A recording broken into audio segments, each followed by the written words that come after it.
Okay, so we have my last presentation for you guys, which is chapter 3 that we're going to be looking at today. And as usual, I'm going to bring it up like this here. Now, chapter 3 is a long presentation. As you can see, it's 133 slides or thereabout. I won't be going through every slide because of the level of detail I've set this particular presentation up as. But this chapter already is about presenting the relational leadership model. So in the chapter is referred to as the RLM model. And therefore, the point about this chapter is to present the model for you as an option that you can choose when you're developing your particular philosophies and guidance towards your own leadership practices in the future. Now, this model, again, as we spoke about, focuses on the importance of the nature of the relationship that the leader develops with the people in the organization. So leadership is always dependent upon the nature of the relationship. That's one element. And the second element is the context in which the activity or the relationship is being developed. So if you have leadership in the classroom, in the office, in a social environment, in a community organization, the nature or the context will also um, change the way in which the relationships will be established to begin with, and the way in which you're going to be conducting yourself. So those are critical elements that you want to pay attention. So if we remember, the definition of leadership in this model is a relational and ethical process of people together attempting to accomplish positive change. And notice they said positive change because we know that some change is not always going to be positive. The model focuses on 5 elements. So this statement here gives us the 5 elements. It is purposefully, sorry, RLM, or the Relational Leadership Model, is purposeful and builds commitment towards purposes, that are inclusive of people and diversity of points of view, empowers those involved, is ethical, and recognizes that all 4 of these elements are accomplished by being process-oriented. So the 5 elements or components is purpose, inclusivity, empowerment, ethical behavior, and process orientation. Those are the 5 elements that we're going to be looking at the model in that particular line. So this is a visual representation taken from the same textbook, the Exploring Leadership text, that gives you a visual image of the way in which they perceive the model to work. Everything is surrounded by that process-oriented approach, inclusivity, empowerment, and ethical being peripheral to the purpose or the function. So at the core element of the model is whatever your goals and objectives are for the organization that you're with, your vision or your mission statement. And there are presentations that will be done by other students in other chapters that will bring a lot more information to that purpose issue and the vision issue and that type of stuff. All right. So this model does not try to show you how leadership is currently practiced, but is set up as similar to the authentic leadership model that we looked at in the last chapter. It sets it up as an ideal circumstance that we could aspire towards. So it's an aspirational model developed in the hope that people will use it in developing their own styles of leadership, but encompassing the ethical and the positive manner in which they look at doing these things. All right. So let's look at how the 5 elements serve to work in this model. So the first element is purpose. So if we ever think about anything in life, you're driven by a purpose, a vision. And the term that is utilized in most organizations is a vision and mission statement. Now, most of you all are going to be familiar with that. But in the past, when I don't know, one of the key questions we always tend to ask people is as you join the workforce and that kind of stuff is we start to ask questions like, in the next 5 years, where do you see yourself? In the next 10 years, where do you see yourself? Those kind of questions speak to the importance of having a vision or mission statement for yourself as an individual. So therefore, if it's important for us as individuals, because all of us have vision and of ourselves in the future and where we'd like ourselves to be and the kind of activities we get up to. The nature of that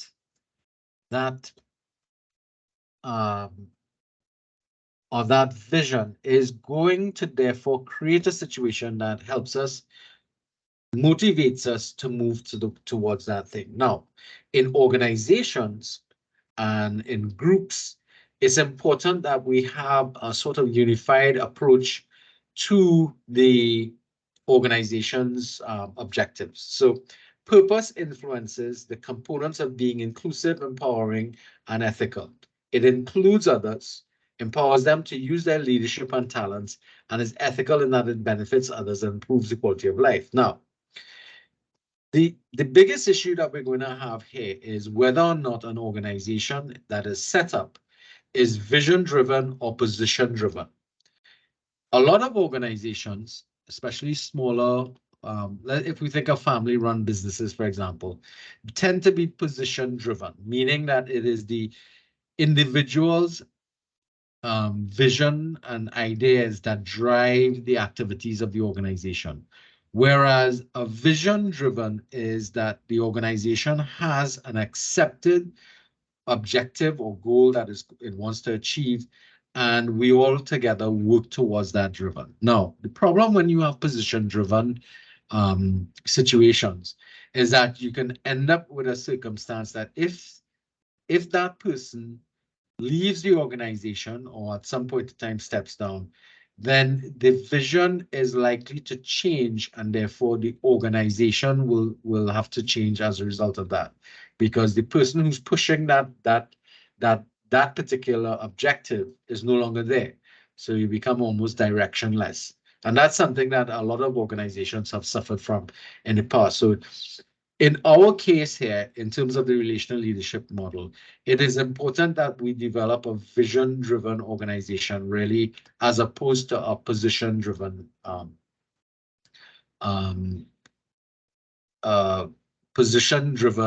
organization. All right. Individuals in leadership process need to know themselves. We know about this from looking at the knowing, being, doing thing.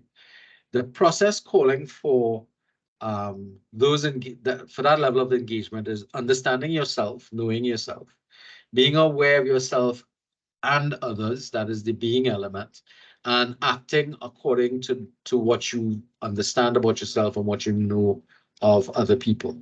So that's the knowing, being, doing. Now, these components influence the way you think. So most of you all here have some level of skill that you're acquiring or in the process of acquiring in some area or field, because all of you all are studying one degree or the other.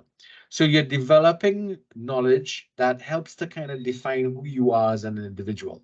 So that the kind of career choices that you've made and the training that you're now engaged in helps to develop who you are and your skills and expertise. Now, those are the things that you come up with. So all those little skills that you have, that you've developed over time, they're part and parcel of the overall you that is being developed. Now, of course, once we understand that that is a continuous process, we know that the you that we're speaking to is not going to be cast in stone. It ought to be constantly being updated and changed and developed. Your belief structure and your core ideas are going to be the second aspect that we want to look at here, which is your ethical values. Those values that you hold to be most important. So for you, it might be fidelity, or trusting people, honesty. Those types of beliefs that you have will influence how you behave with others, and you expect others to do that as well. So the idea of your knowledge being influenced by your vision and your belief structure is circular in nature. In fact, I don't see it as circular, but more spiraling in nature, because those belief structures that we have. So for example, you're always going to be, one of your beliefs might be that you're going to strive towards perfection and, improving things all the time. That is going to be coming back to your knowledge base and making sure that you keep on studying and keep on trying to update yourself and increase the amount of knowledge and expertise that you have. That happens with time. All right, so that's why I say it. I view it more of a spiral than a circular process. So more of a spiraling process, because every time you make that journey, you should be spiraling outwards. Sometimes we spiral inwards, but most times we spiral outwards as we become more and more informed about things around us, develop better skills, become much better at what we're doing, and therefore we tend to spiral outwards. And that also includes developing, better concepts and ideas in terms of our perception of things around us, and therefore we tend to think a little more worldly. This is one of the reasons why I'll always encourage people to travel, because travel is one of the things, when you visit other countries, helps to develop a broadening of your perspective. It's one of those things that I always will ask people to do. Now, the knowing, being, doing, Palmer equated this to head, heart, and practice. And the head refers to, of course, all the knowledge and information that we have. The heart is our belief structure and our passion, and our practice is what we do and how we go about doing things. And he used this in the context of looking at teachers and teaching practice. And what he found, or what he speaks about, kind of speaks to me on a personal level, in that in order to be able to become a good teacher, first of all, you need to know your content. So if you are a math teacher, we require that you at least have a bachelor's degree in mathematics, possibly a master's in that area as well. Secondly, that you must have a passion for teaching. So that's nothing to do with mathematics itself, but a passion for the learning process and for helping people to understand things that they may struggle with in particular. And the practice, therefore, is shaped by a combination of what I know and what I believe. Now, I know that a lot of you may have had bad experiences with teachers where the head and the heart don't coincide because there's an issue. Ms. Russell, welcome. There's an issue that comes up where a lot of people enter the teaching service for no other function but to earn an income. Now, I'm hoping that none of you all have really had that, but I know I have had experiences with teachers, both as a student and as a fellow faculty member, where there were teachers engaged in the organizations I've been involved with, and they were there, and they weren't there because they were passionate about teaching, but they were there simply because it was something to do and there was money to be made. What happens with that is that the experience for the learners in that environment is going to be a very difficult one. In fact, some of your worst learning experiences were probably due to the fact that the person that you were with wasn't a teacher. Their heart didn't match the head, kind of situation. Anybody has any experiences like that they're willing to share? And another question I want to ask was, have you ever come across that issue here in COSTAT as you've been working through the various courses that you're utilizing to finish your programs? Yes, sir, I experienced that in my last program, actually, my associate in journalism. I had to do over a course twice because the teacher showed that he wasn't really interested in letting the student understand the work twice.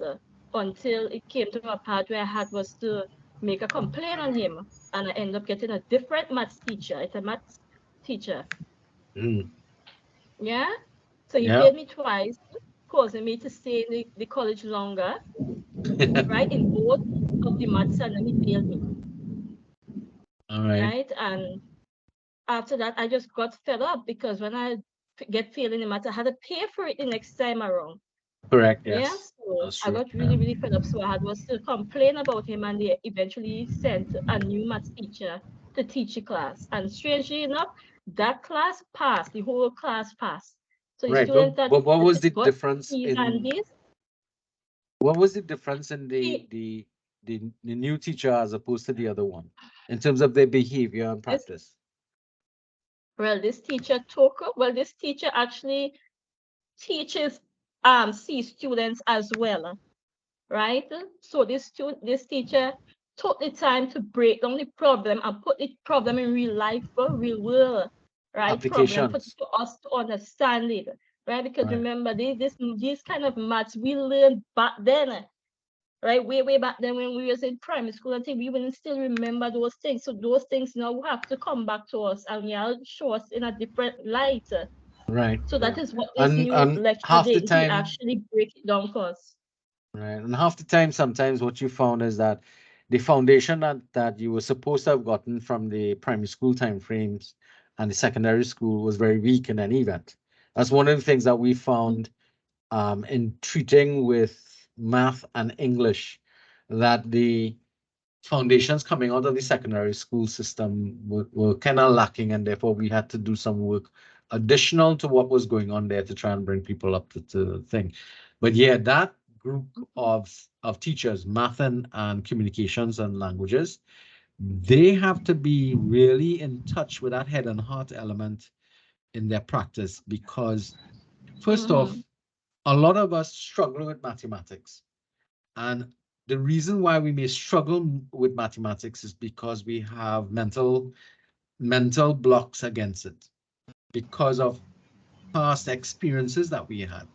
So what you probably got was a teacher that was hasty,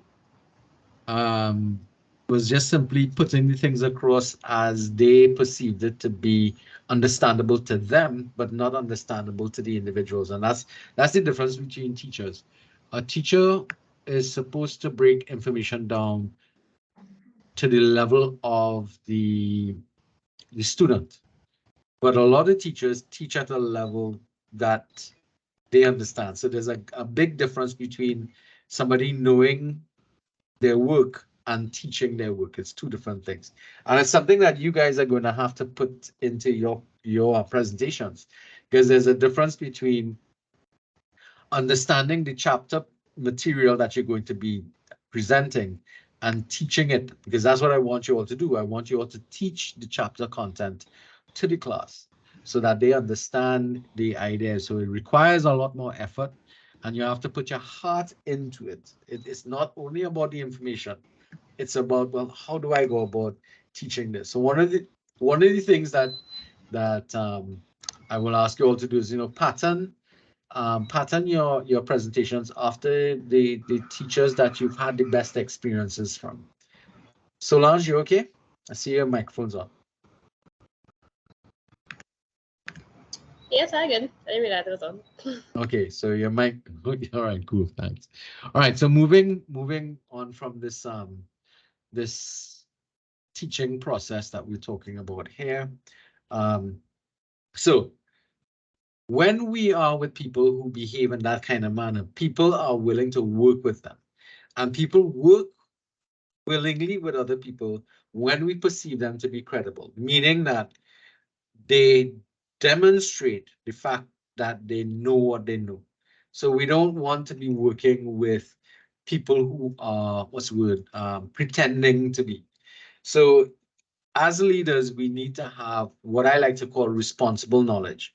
We need to know more than everybody else about what's going on with a particular area. Now, it doesn't mean that you have to know absolutely everything, but you have to demonstrate some level of expertise to be able to be credible to the people around you. So you can't be going in and lying and trying to say, you know, to say, especially lying, that you know something when you actually don't know it. If you've ever met a teacher that you came across, whoever did that, it's a no-win situation for everybody, because you lose trust in the individual and you begin to question everything that they do if you find somebody who says they know something and then it turns out that they don't.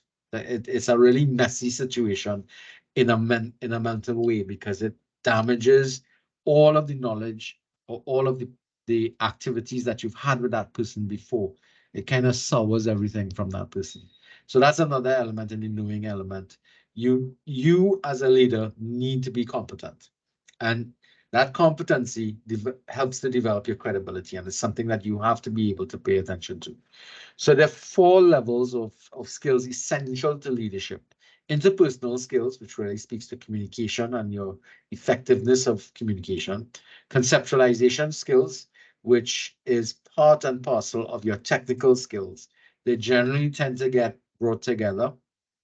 And tactical skills, such as negotiation, human relation skills, and that type of stuff. Now, of the 4 listed skills here, it is technical and conceptual skills are by far the easiest ones to acquire. The technical skills, obviously, would be whatever knowledge and training you need specific to it. Conceptualization and creative thinking skills can be a little challenging if you're in an area that or you come from a background that kind of discourages creativity. But most people can have the ability to develop concepts and explain those concepts. The ones that give the most amount of trouble would be the interpersonal skills and the tactical skills, because those are technically outside of your own self as an individual, and it deals with human behavior, how you communicate to people, and how you go about doing things like negotiating, mediating. Conflict is another one. Working in groups, that's another tactical issue that a lot of people have, and those are the ones that create the most amount of problems for people. In fact, I remember in one graduation address given by Professor Ken Julian, he indicated that getting people trained in engineering skills and medical skills and so on is the easy part. The hard part are those soft skills. The soft skills, meaning the skills necessary for us to be able to work together. And those are the ones that we have a tendency to kind of marginalize and say, well, you'll deal with that afterwards. But your communication skills, which is tied up with your writing skills, and your negotiation and social behavioral types of activities, those also need attention as well. And they tend to be the more problematic because they deal with that questionable area of human behavior. And that's going to be something that is going to be problematic. Now, the process of developing these skills is going to be, as I said, constantly ongoing. You have to continually learn and develop and grow and develop different techniques and methods, even your technical skills. You have to constantly keep on keeping abreast of developments in your field and that type of stuff, because if you don't, you become obsolete very quickly. That's something that the being element, we said, talks about your values and your what you believe in, and it is the sort of hallmark on which, or the foundation on which, you as an individual develop. So all of the things here we're talking about is really just about what you consider to be right and wrong. And those things develop over time in terms of your environment. Let's say you come from a highly religious background, a lot of your ideas and your value structure is going to emerge out of that religious experience. If you have a more secular type of background, not heavily religious, but you might have a not different set, but you might come to your belief structure out of the practical experiences of your life. So for example, a lot of people don't find it difficult to trust others because throughout their life they've been let down a lot and people lie to them a lot, and that impacts upon how they value those types of characteristics in others, and therefore you want to be okay. So I'm not going to lie to anybody. Truth is important. Honesty is important. Those are the kind of characters, traits that you're going to value the most, and you're going to want to value those things in other people. Those things guide the way in which you're going to behave across the board in terms of being honest and clear and straightforward with people. So those things sit at the cornerstone of how you behave. All right. So character and knowledge, however, is not enough in facilitating change processes in leadership. All right. The doing element attempts to produce results, accomplish visions, create change, and influence others to act. So it is going to be just knowing about yourself and knowing that you have or understanding your own spiritual background and your value structure is not the end of the day. We actually have to put those things to work in our practice, trying to make sure that these things influence people to accomplish the goals of the organization, which is designed to create some change and try to influence people in a positive way to be able to act. So sometimes, however, we come across situations where we work with people who are afraid to act because there's a fixation on getting things right all the time. So what does that speak to? That speaks to somebody who's afraid to fail, that they view failure as something that is absolutely zero sum, and therefore it's not something that they will entertain. Now the problem with somebody who is, you know, afraid of failure is that ends up causing them to fail to act. Because you're afraid of failure, you have a tendency to get stuck because you're not going to do anything unless you get everything right. And trust me, you will never get everything right. And therefore you will end up doing nothing. Now, I've worked with leaders like that in the past, and it is some of the most frustrating activities you can get up to. There's the expectation that everything has to be put in place before you can do something, and it may never happen. And as a result, if you work with somebody who is always waiting on everything be correctly put in place, you're going to get very little done, if anything at all. All right. So the bigger takeaway from that, though, is that this is a leader who's saying we don't want anybody taking chances because we don't want mistakes. And that thing of don't take chances is something that is I've actually seen this work in people's lives. People don't take risks. You know, they're unwilling to take risks, and therefore their lives end up staying into this artificial cocoon of self-delusion, where they try to avoid any kind of risk. They don't go out at night, they don't go partying, they don't do this, they don't do that, they don't do nothing, and basically their life ends up like that, very sedate, very safe, no risk taking whatsoever. Kind of a boring life if you want to think about it.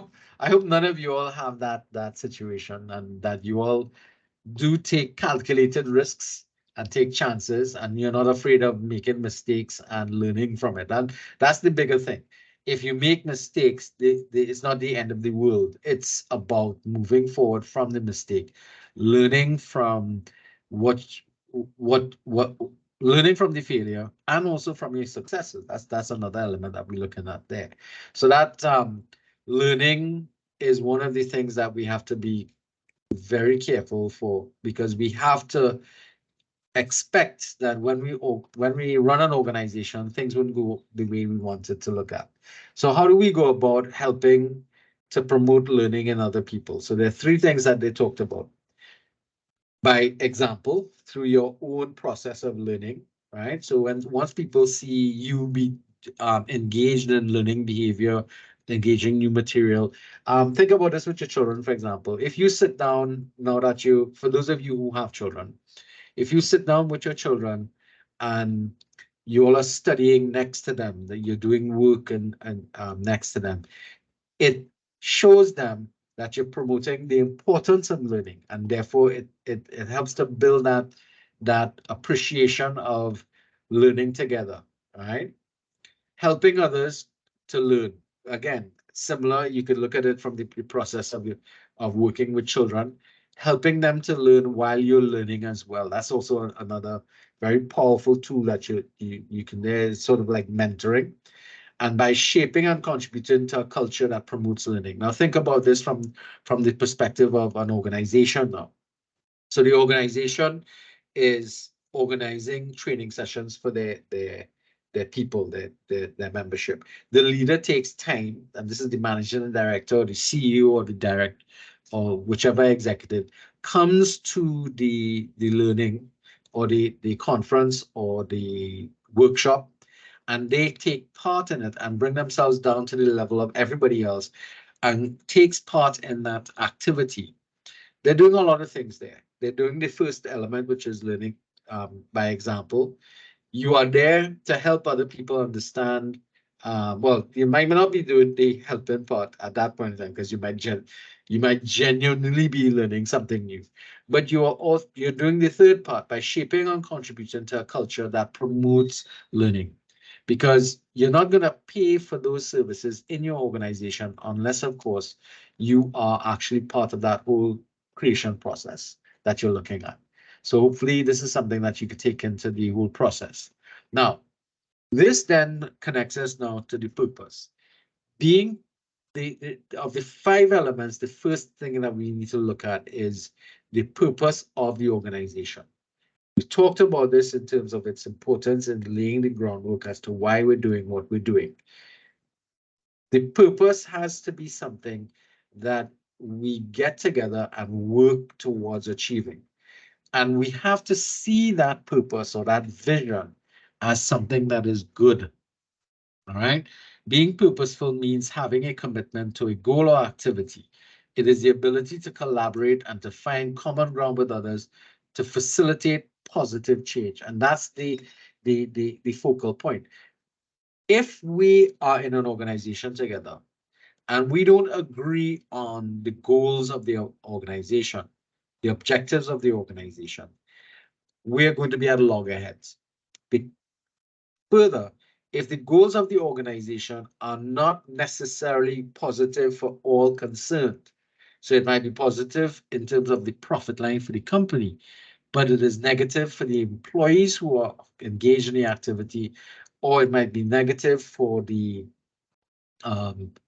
environment that we are living in, those things start to have negative impact upon how the organization operates and how it moves forward.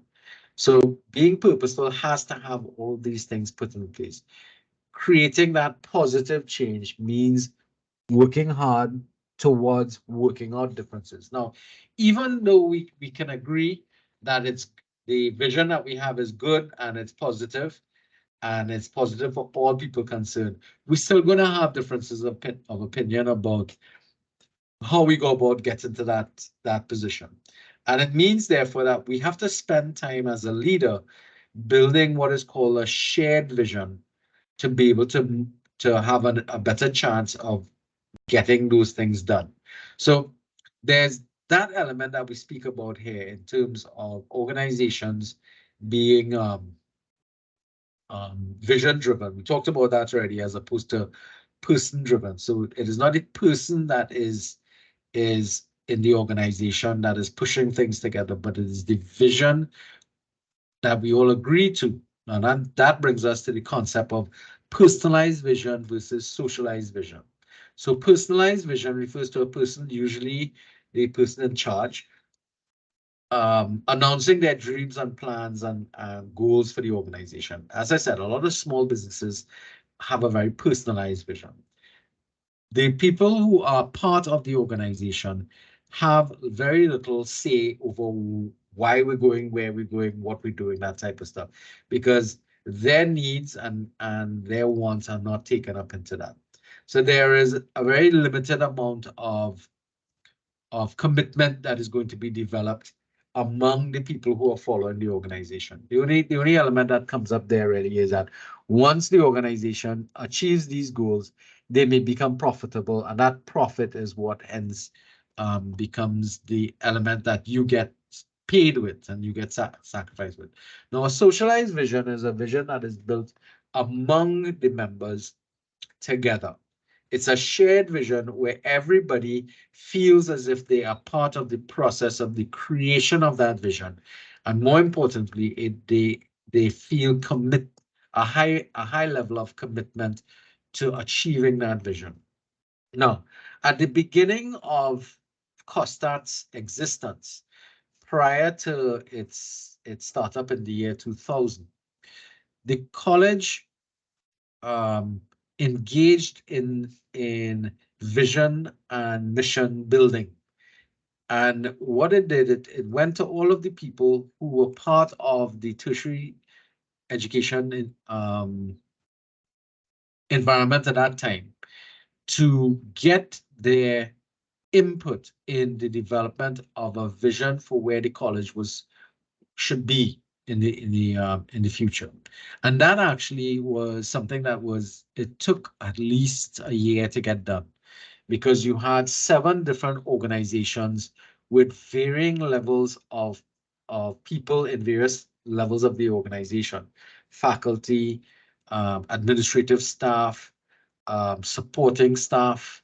All of these people got together in different small groups and wrote up things in relation to how they felt things should be moving forward, why we should do what we want to do. And out of that emerged the vision statement for the college and the mission statement for the college.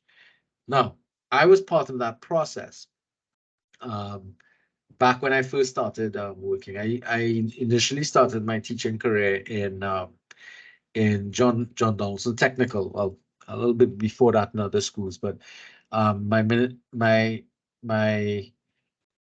stint with the Ministry of Education started there. And when it came time to make a decision about whether or not I was going to stay with the Ministry of Education or move across to COSTAT, because I was part of that vision building element, I had no problems leaving my pensioned post in the Ministry of Education and stepping across to COSTAT, because I felt a great amount of passion for the college achieving the goals and mission statement that we had developed during that period of time. It was hard work. I actually had to sacrifice a fair amount of things. I gave up, I took a cut in salary when I left Ministry of Education to come across. I gave up all my vacation time because if you check things out here, we don't have the kind of long vacations like, well, you may not be aware of this, but in between semesters, we don't go on vacation. We actually are at work doing things and so on. But we don't have that amount of time off that we used to have when we were on the Ministry of Education, because we followed that term structure. So we lost all of that. So all of those things I lost. I also lost my pension post, that type of stuff. All types of things went off for that I gave up in order, because I had such belief in the college developing, and I was really impassioned by the vision that we had, and we still have, and I'm still passionate about what we've been doing. So I've been working with the college since before 2000 in terms of trying to achieve the goals and objectives. So that is a very strong element in leadership. It takes very important, and it's time consuming, because that is one of the rules or one of the goals of leaders. Leaders are responsible for us to be able to develop and share that message with everybody around us. Now, again, it has to be geared towards some positive change, because we know that there are people who are who have in the past utilized their various skills to encourage us to do things, but not necessarily for a better tomorrow, but visions that are negative in nature. All right. Now, here I'm talking about just when the internet was started to become very popular, in the early 90s or so.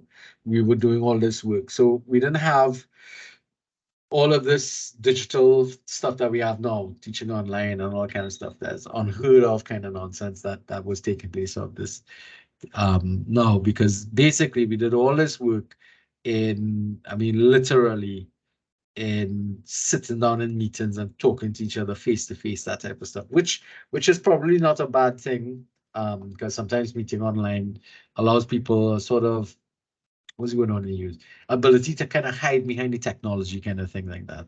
But it's important and critical part of the relational leadership function that we have to get people to buy in to that purpose. Because if we don't get buy-in, then it's going to be problems for us to move forward.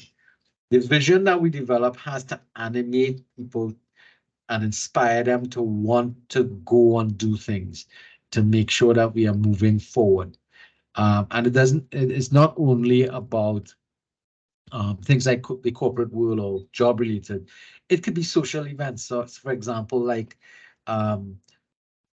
if we think about Martin Luther King's "I Have a Dream" speech, that was a vision statement about where he saw the United States moving to in terms of its civil rights position. I mean, there's still some parts, some elements of that vision that he had that still have to be accomplished, but it got everybody locked into the organization to help move it forward.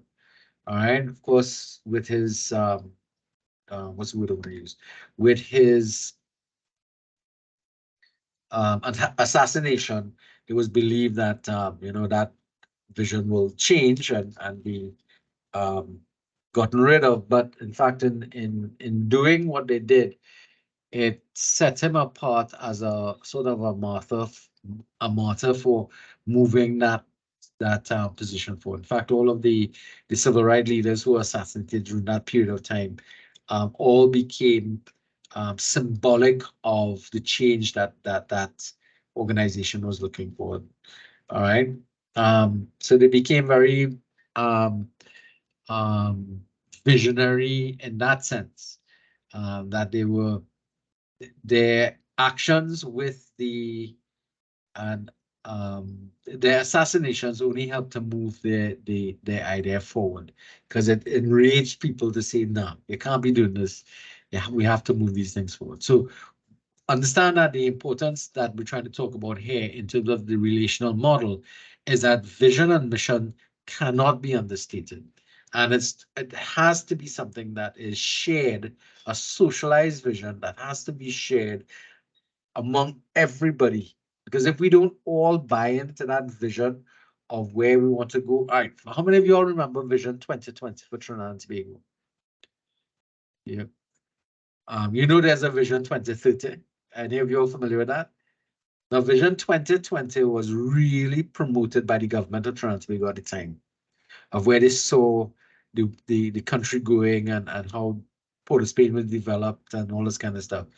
But Vision 2030 doesn't have that type of buy-in. I can tell you that there is a Vision 2030, but there's not as much fanfare and attention and activities tied around it for it to become a shared vision that, you know, so much so that very few people actually are aware of it. And we're supposed to be using those things in ministries to drive our budgeting to move things forward. So, so look at this statement. To be motivating, a vision must be a source of self-esteem and common purpose. The core of the vision is the organization's mission statement, which describes the general purpose of the organization. Your individual purposeful commitment to the shared vision means you will do your part, share resources, and support your teammates because you expect the same of them. Vision guides action. It's not what a vision is, it's what a vision does. Those are very powerful statements about good vision and well worked through and shared with people and how it's going to work. Now, the problem that comes up when like friends, if we come back to the vision and mission statement development that the college went through in the late part of the 1990s into 2000, was that afterwards, what ended up happening was that it was very difficult when new faculty and new staff came in. It was important that the organization tried to help to breed that this type of motivation with the new faculty coming in. So you have to spend time working with new faculty and new staff members to get them to understand, hey, this is the important thing about the place.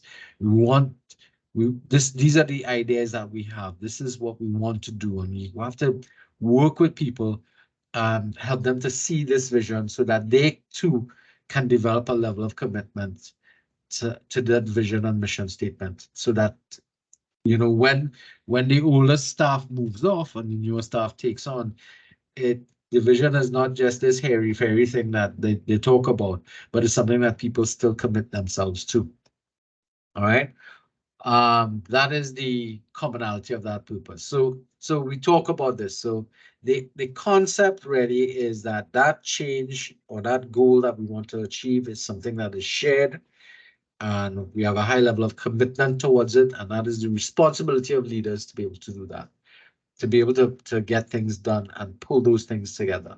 So the problem that comes with that is the fact that it is change, and change is going to be the biggest element that will challenge any sort of vision and mission statement, because when we start to redefine the future, it means that it requires that we change how we do things now to be able to achieve those goals in the future.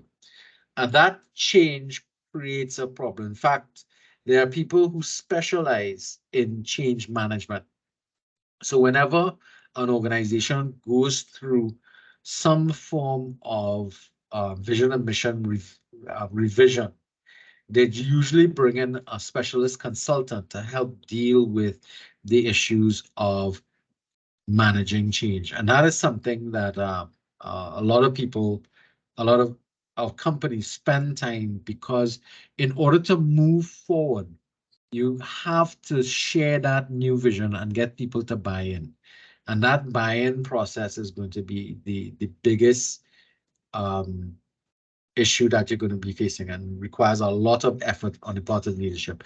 In fact, there's a chapter that's going to deal with this specifically. It's the last chapter that you have to present on, which is there's a group that's dealing with that, leading change. So it's so important. It's a chapter all by itself. All right. So that change process is always going to be something that is going to be a little difficult for organizations. The process that is utilized with change is unfreezing, making the change, then refreezing. That's the classical approach to change. Change is usually caused by some sort of trigger event. So we can think about the movement of the college away from physical classes to the online classes. What was the trigger event? The trigger event was pandemic. All right. And within the space of one semester, we were able to move almost 85% of the college out from the face-to-face classes to fully online classes. And by the end of that first year, we moved all our classes across onto that. There were still some classes that had practical elements, like for instance, those in radiography and stuff. We still had face-to-face classes. Now, that of course triggers a lot of the problems in the organization, because the change that we're making, is it going to be positive? Or sorry, was it positive? The first thing. Secondly, is the change necessary? That's another element. Yes, that's true. And is the change permanent? That was the one, that is still the one thing that a lot of students, a lot of people, faculty in particular, were kind of questioning, will this change be one that remains in the future? And the question was answered by you, the students. Because one of the things that we were told to do was to offer our classes on a face-to-face basis and also offer them online. And in every instance, the classes that were offered online were filled in terms of registration, and face-to-face classes suffered from a lack of student registration. How many of you all noticed that in your registration activities for the last year and a half? And you all noticed that?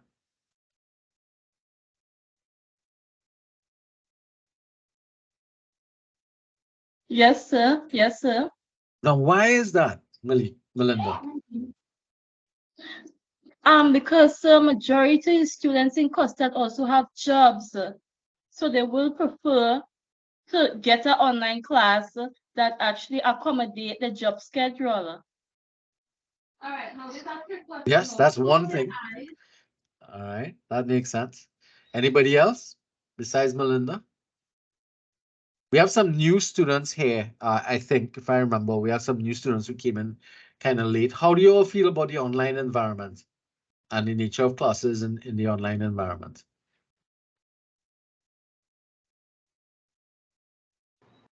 I love it. I've never seen COSTAT in my life. It's a great time for me.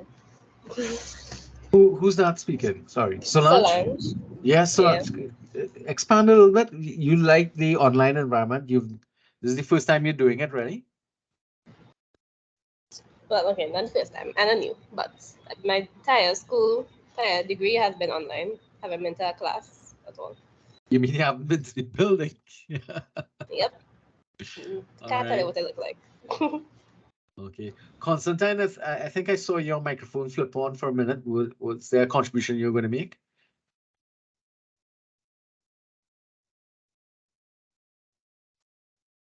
Constantine? So you don't have to rush towards city campus. And you can just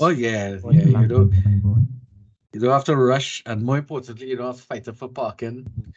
And there were a host of physical problems that would come up with that. But you're right. The change has become more permanent in nature as a result. But the question is, should we refreeze the college now in this format? And the answer in terms of what the theory is telling us is no. That when we do make changes, we need not freeze the organization into this new process, because we don't know, or there is no looking glass that we could use to look into the future to see what's going to happen. So we need to leave the organization in a kind of more slushy mode, so that in the future, if things more changes required or different changes are required, we are able to make those changes. So one of the processes involved in leading change is to not recast your organization into stone, but to leave it flexible in nature so that it can adjust to changes in the future. Think about the number of organizations, and here I'm thinking about businesses and stuff, that during the pandemic and the way things went, how many of those businesses did not recover? And they probably weren't able to recover simply because they were not flexible enough to treat with the environmental changes that took place during that period of time. And that is a problem that a lot of organizations have to work with. All right, so that's the change model that Lewin is talking about here, that transitionary state. So that the new state that you find yourself in cannot be too fixed. It has to remain in a flexible format to be able to adjust to future changes that will come. And that's the thing that we agree to, that the only constant in life is change. It sounds like kind of weird contradiction, but the only constant thing in life is the knowledge that change will occur and occurs across the board. The process of managing change is also very time consuming, and it really creates a lot of problems for people within organizations and related to the organization, especially for workers in organizations, because think about what has happened now. With the reduction in the number of buildings as a result of usage, because we no longer need all this classroom space that we had before. So what do we do with all that space? And what do we do with the staff that was hired by the college to look after that space? You understand? So for some people, the movement or the change spelled some disaster for them, because it meant that they may lose their jobs. And unfortunately, whenever there is change, there's going to be negative impact and positive impact. And it is your job as the leader to navigate the entire organization through that change. And the chapter that's going to deal with that is going to be looking at that as well. All right. Another element of the change is also making sure you get buy-in from people outside, but we're going to deal with that afterwards. The second aspect of the 5-stage model that we were looking at is the inclusive nature. Now, inclusive means understanding, valuing, and actively engaging diversity in views, approaches, styles, aspects of individuality, such as gender, sexual orientation, or culture, that add multiple perspectives to a group's activities. Now, this is, at the end of the day, the most important element of what inclusivity is all about. The challenge of most leaders is to become open-minded and understanding. We don't need you to necessarily agree with everything somebody else has to say, but you at least need to understand why their perception exists. And the reason for that is because the more perceptions in your sphere of influence that is involved in problem solving in your organization, the more varied the perceptions are, the perspectives are, the more varied the solutions will be. Especially when you're trying to treat with very complicated issues that face you, you're going to have to get the input from all sides of the equation. You can't depend on what you alone know. You have to depend upon everybody else, and everybody else will come from different aspects of individuality, different styles, different approaches, different issues that govern them, different cultures. That is going to be a strength. A lot of people look at that as weaknesses, but organizations that do not open themselves up to being inclusive actually are weak organizations that will eventually find themselves faltering, unless, of course, they make that adjustment and that change. All right. Now, I said making sure that you develop as a leader the ability to understand why people think the way they are. It does not mean, as I said, that you have to agree with what they do, but you have to understand people. And if you go about doing that, it actually makes life a lot easier. All right. Because if you only have people around you who agree with your position and your point of view, is not going to be something that is useful. Olivia, I see your hand up.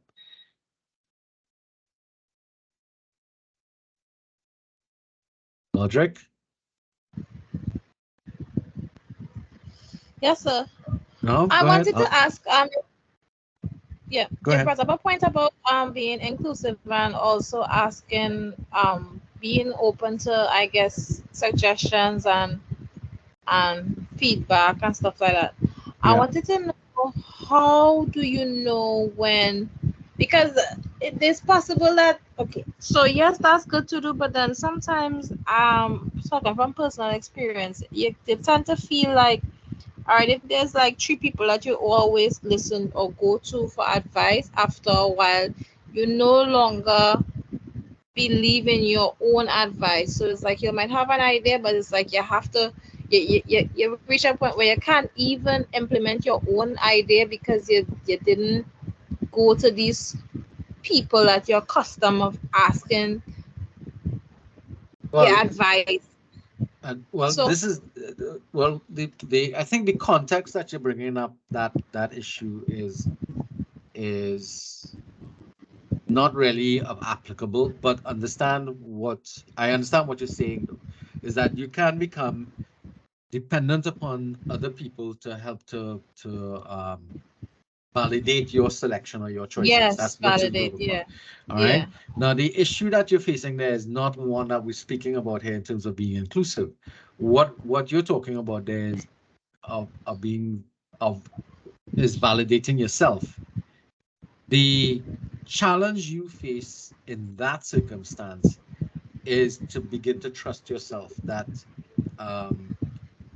yes, you've gone to other people in the past to get validation for a decision that you've made. The truth of the matter is that you ought to be able to trust your own decision making at that point. It's sort of like when you're growing up, you check with your mom and your dad to see, okay, I want to do this and I want to do that. There's nothing wrong with that, all right? But there will come a point in time when you would have to give that up. Now, in our circumstance here, where we're talking about being inclusive, we're using the context as inclusive in order to get the view from everybody else. The decision ultimately sits with the organization and the leadership. But before you make decisions, you ought to know what the impact of that decision would be and how other people view your choices from their perspectives, and you have Yes, to respect their differences. Yes, go ahead. yes, sir. Yeah, that's exactly what that's exactly what it is. Yeah. Um, So there's nothing how do wrong with you? what you're doing, though. Mhm. But how do you go about developing your own self-confidence? It's time. Also, sometimes you, how do you get the courage to make a decision that is not the most popular for the All right. for the So team? that one has to do with moral courage. Is the Mm-hmm. decision that you're going to make one that sits well with your own values? Mm-hmm. All right. Now, there is a chapter in the textbook called that deals with something called uh, ethical dilemmas. You should probably look at it. It's chapter 6. It might help you with that in this circumstance to look at it. The issue is developing. You see, as a leader, it's different to when you're doing it as an individual, because that's the idea I'm getting, Olivia, in terms of the way your question is coming up. When you make Yes, sir. individual decisions, how do you develop the strength and commitment to follow through on the decision that you make, despite how other people feel about it? The Mm-hmm. question that you need to be asking yourself, I think, is what is the at the end of the day, who's benefiting, who's not? um, how do you feel from an ethical standpoint and emotional standpoint in terms of the decision that you're making? It Mm. may be a difficult decision, So, but mhm. yes, go I ahead. think for me, my team, I should say, is close, close. So I tend to take on their emotions and their feelings towards certain things. So if they don't Right. like certain things, I wouldn't push, even though I feel deep down inside it's something, a risk I need to take. But then I tend to consider, or they might feel like doing this, Yeah. I'll put this off. But Okay. then also sometimes I might do something and the team will say, okay, we'll go ahead and we'll do it with you, and it could fail. And it's like, how do I get back their moral and their trust after I Make that push for decision. something? Yeah, yeah. Yeah, but okay. So um So you can't that's a be fear. all That's right. why So I want to push. the phrase that comes to mind for me is you can't be everything to everyone all the time. So you have to make a choice at some point in time. to focus on what you want to be able to make that decision. You can't afford to be making choices to please everybody else, because at the end of the day, you have to live with you. They don't have to live with you. Right? And one of the dangers that you also face is that if you're constantly going back to the same group of individuals, you're locking yourself into one group think. And that's an issue that comes up with people. It's not really part of this. No, but so it's a work team, so it's like It could be a good team, but you could get locked into groupthink. Why? Because yeah, everybody's on lock with each other. We all move the same way, we think the same way, that kind of stuff. And the problem with that is that you're not allowing for different perspectives to come in, which can weaken your group because you're not looking at it from a different perspective. So sometimes, you don't have to bring somebody into the group, but just speak to somebody outside the group and see how they feel about the decision that you're looking at. But what if the group don't like the person that you're trying Doesn't to matter. bring It's not about, again, you can't be everything to everybody all the time. And you can't be doing things only to seek the approval of other people. You have to make decisions for yourself. I know it's harder. What I'm saying, it's easy to say, but it's difficult to do. You have to really think about what works best for you, and how you arrive at your decisions can't be in a manner that's pleasing to everybody. You obviously have to go through the pains of probably this is a group of friends you're talking about, or No, sir, a family group. It's a business. But it's people that I guess after a long period of time, I value their opinion. Yeah, And okay. I will consider them as a team, but Right. I'm really Go ahead. What are you in the team? I'm really the head of it, I should say. Okay. What But type of business is it? So it's a food business. Right. I think you were saying you cater stuff and make cakes and stuff like that. Yeah, right. Hey, Christmas coming up. We ain't see no ads yet, coming up in the group chat. Right. So it's food and is multiple the idea location with multiple people. Right. Okay. Well, I mean, so think about this.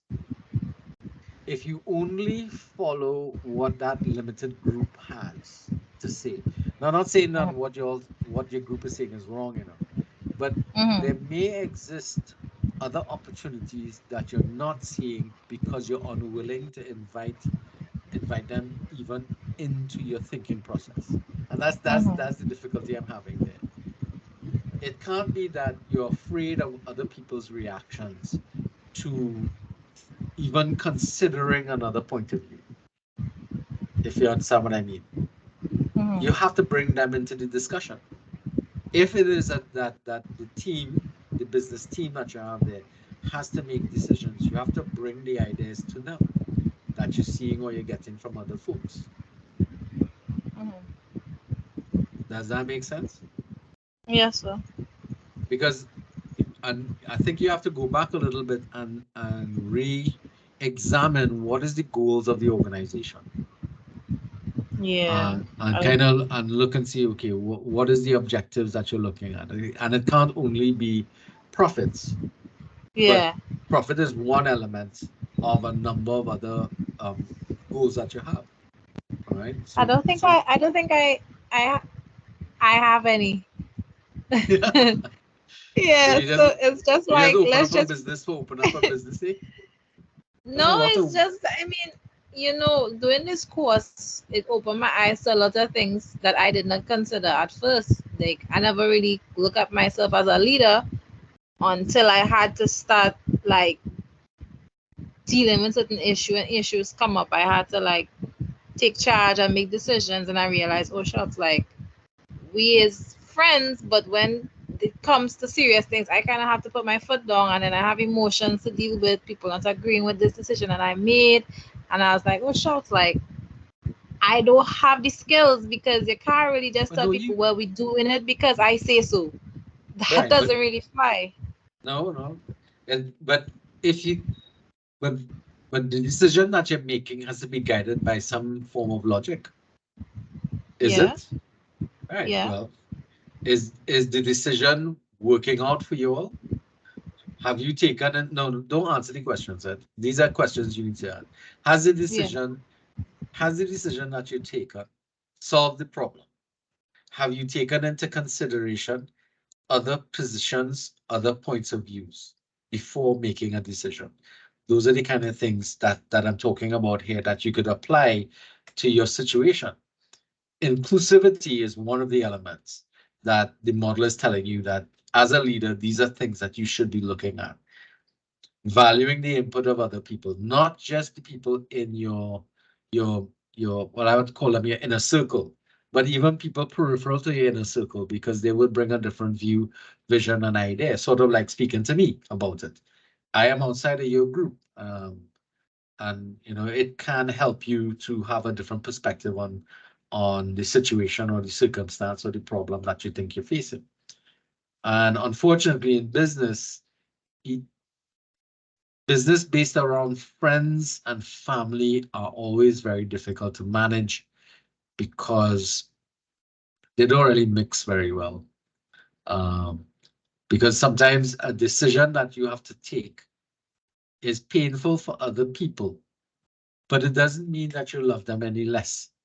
It means that you just had to make a difficult business decision. The problem that most of us have is that if a decision taken by an organization is negative towards you, you get hurt, and you can't separate how you feel in terms of the business decision and the emotional friendship connection or family connection that you have.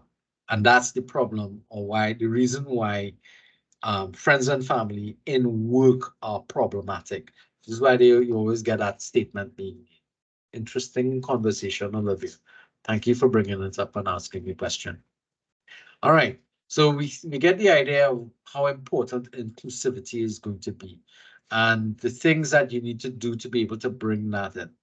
So being inclusive embraces all the skills to develop the talents of the members so that they can really evolve. So you have to be open to embracing other people, other walks of life, so that you could, improve the skills.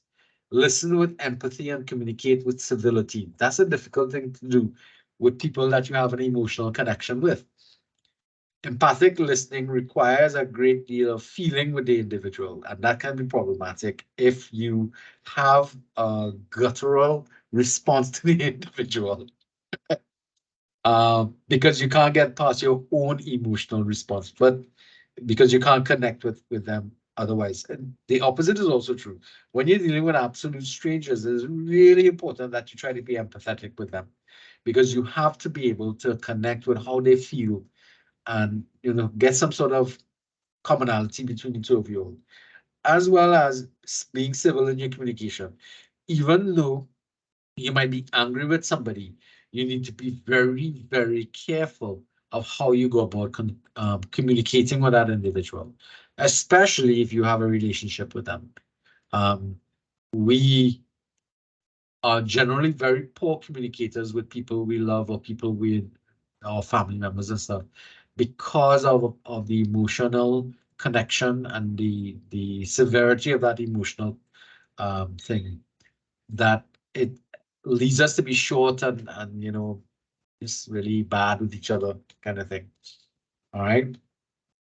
Practicing inclusivity is a skill that is going to take time, but it does create a positive feeling in the organization that if you are able to maintain, you're going to be able to improve the way in which that organization works, and it will also help with the organization in terms of its ability to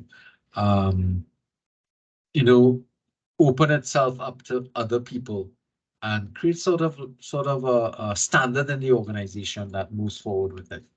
All right. Okay. So we could skip this part, leading others to lead themselves, inclusiveness side. So that'll come with empowerment. Inclusivity means to help people to find their strengths, to help people find their way, help develop their talents. It's not sufficient just to be a participative leader involving group members in the work of the organization.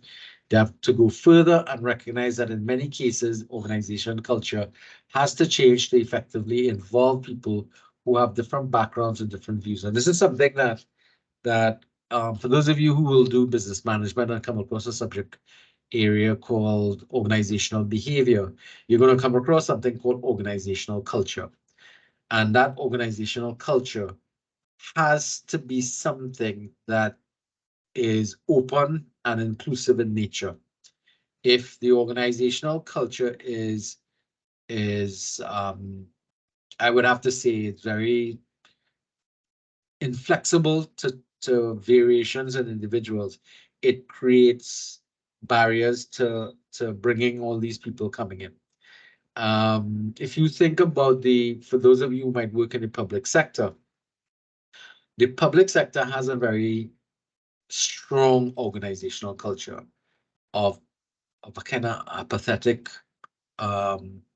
uninvolved, non-caring individuals in the organization, or so it appears. That culture has a tendency to be, to come across as being extremely negative.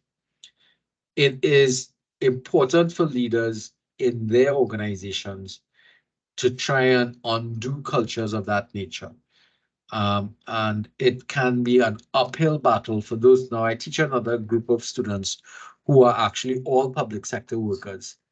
And when we look at it from that perspective, trying to effect organizational change in all organizations that have a very rigid organizational culture, that is a huge battle, because they have developed over time, or the organization has become accustomed to behaving in a particular manner across the board. Everybody just does what they have to do in that particular way. And unfortunately, they can be oblivious to the fact that they are having these types of inclusiveness issues in their organization. But it's true that dominant culture is something that can push people who are seen as being marginal to the edges, and those kind of individuals tend to leave organizations very rapidly. So practicing the language of inclusivity, we speak about that as well. All right, so engage in discussions with more we and not I. When you speak to people who have I this and I that and I do this and I do that, how do you feel when you get into that conversation? Does that conversation feel like you're part of it?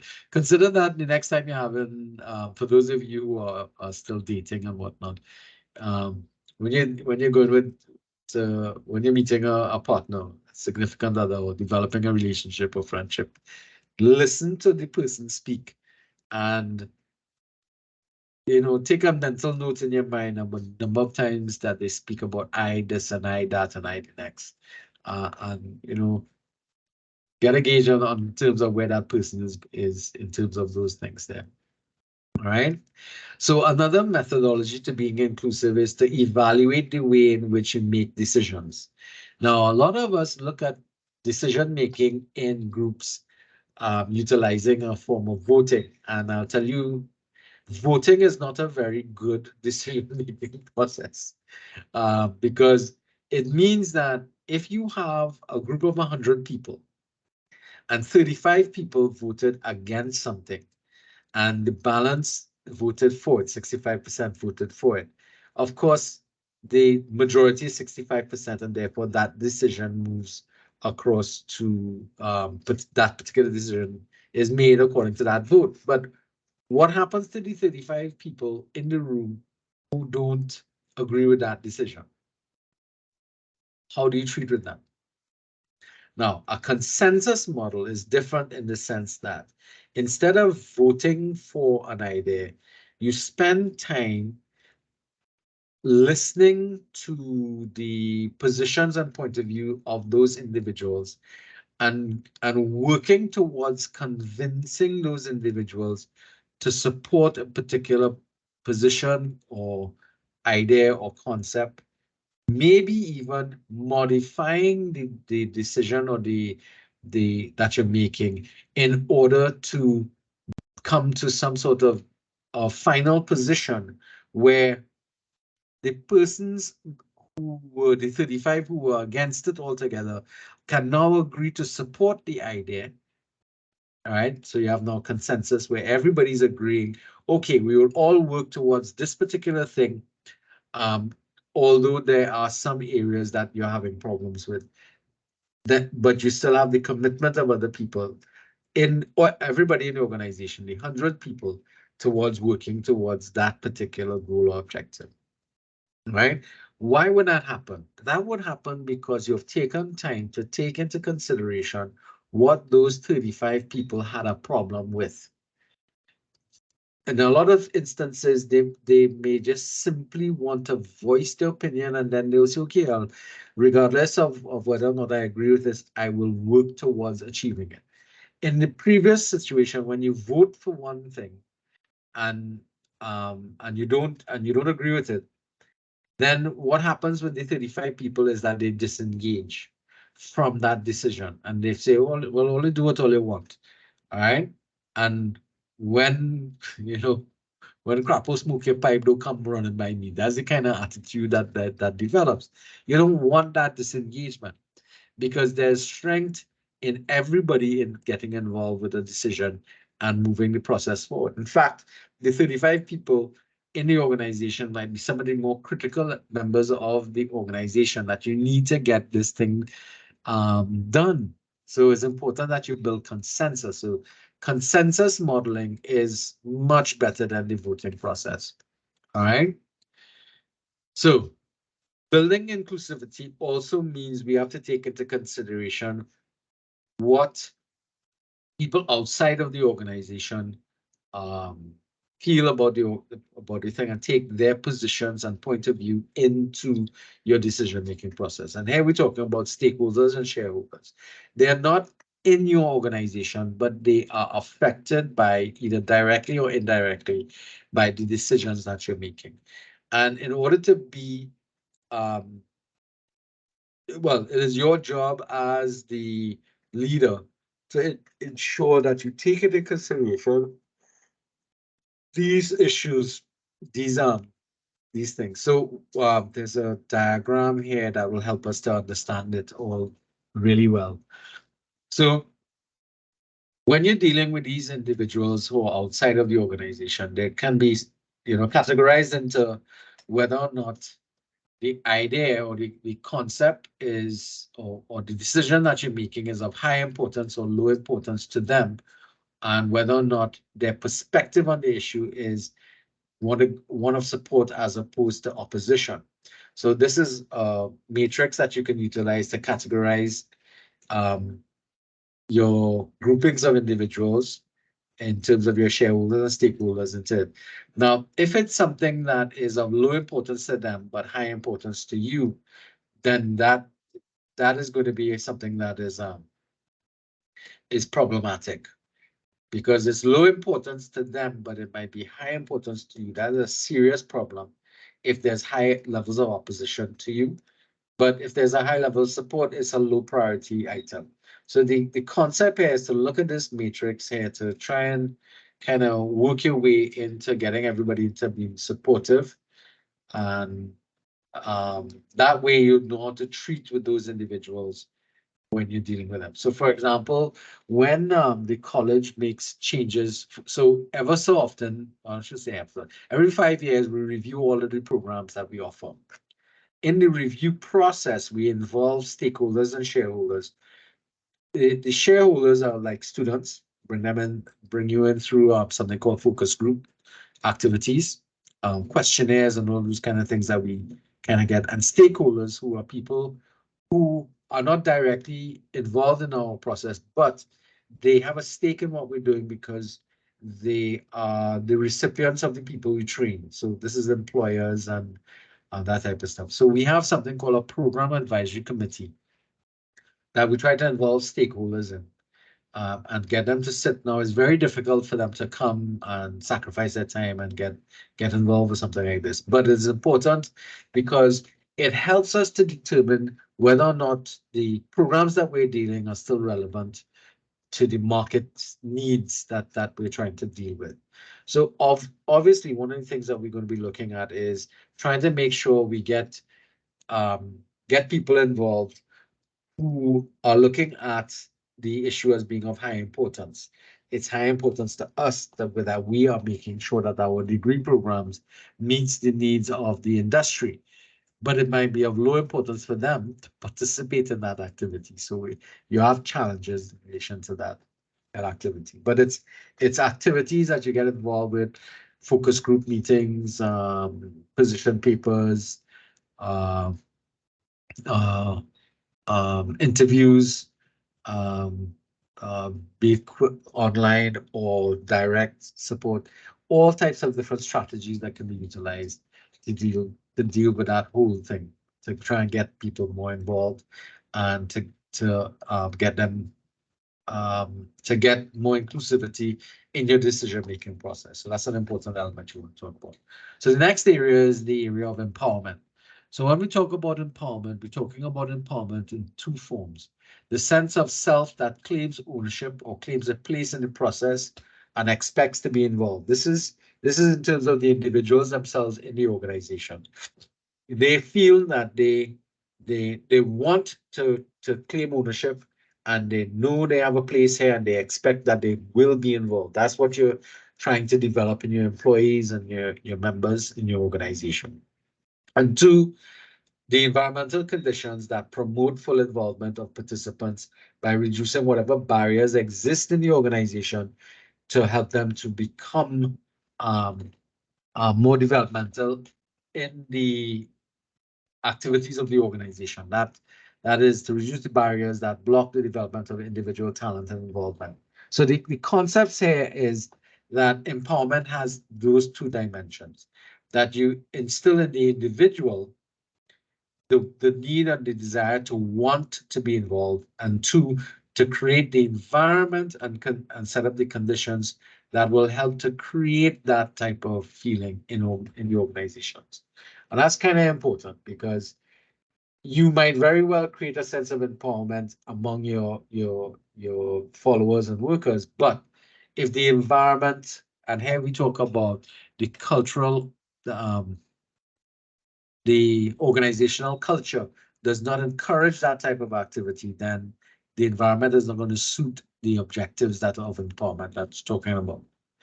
All right, so you have empowerment, which is claimed. That is, as a student, for example, you have a legitimate right to be here and to say what you think and feel. A lot of students don't participate as that, as well as they share with others. You should be involved in this, meaning that all students should be involved with this, not just one or two, but everybody should be involved with this activity, and they should regularly indicate what they feel and how they think about what's going on. Being empowered means mitigating aspects of the environmental climate that can block meaningful involvement. So like one of the things that I remember, I had a class that I used to attend at one point in time in university, and the lecturer absolutely refused any kind of recording device in the classroom. And I knew that was the reason for that was because there was a fear for of people probably using his recordings for nefarious purposes and stuff like that. But I mean, that's really thinking about things from a very negative perspective, if you really think about it. And I remember that environment was one in which it meant that people couldn't, it didn't empower students to, be able to, come back to another class and say, so in the last class you said so and so and so. And I was thinking about it, I read some stuff about it, and it doesn't allow for that meaningful exchange of things moving forward in the classroom. And I remember thinking, how you know, how very debilitating it was to be in a classroom that if you missed the class for whatever reason, there was no way to get the information, and because asking students for their notes was sometimes a waste of time to be a great thing, because he never gave notes in that class. It was always about he used to have these conversations about things, and I thought he was a really good lecturer, but at the end of the day, but he didn't like this recording aspect, and I think it was because he usually made some very personal references or sometimes very judgmental statements about politics and political situations that he felt, I guess, if people got wind of what he was saying, they may use it against him. But he was a really good lecturer. He did create a lot of insight, but it was difficult to get that perspective. But this is something I'm talking about. The climate that was created in the classroom did not lend itself to student empowerment. And that is something that some lecturers need to be looking at. So empowering environments are learning climates.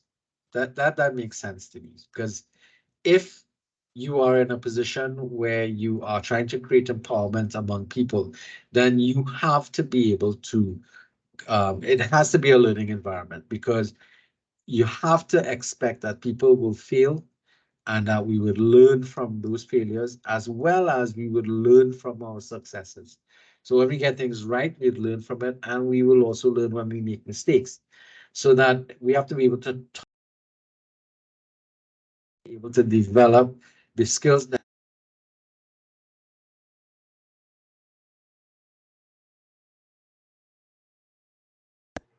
So your mic mute.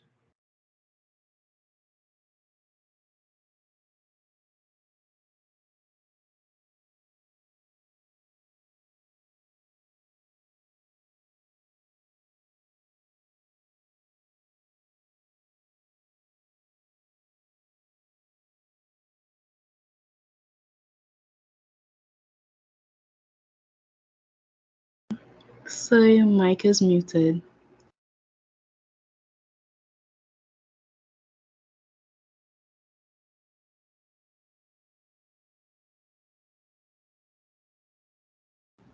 So we're not hearing you.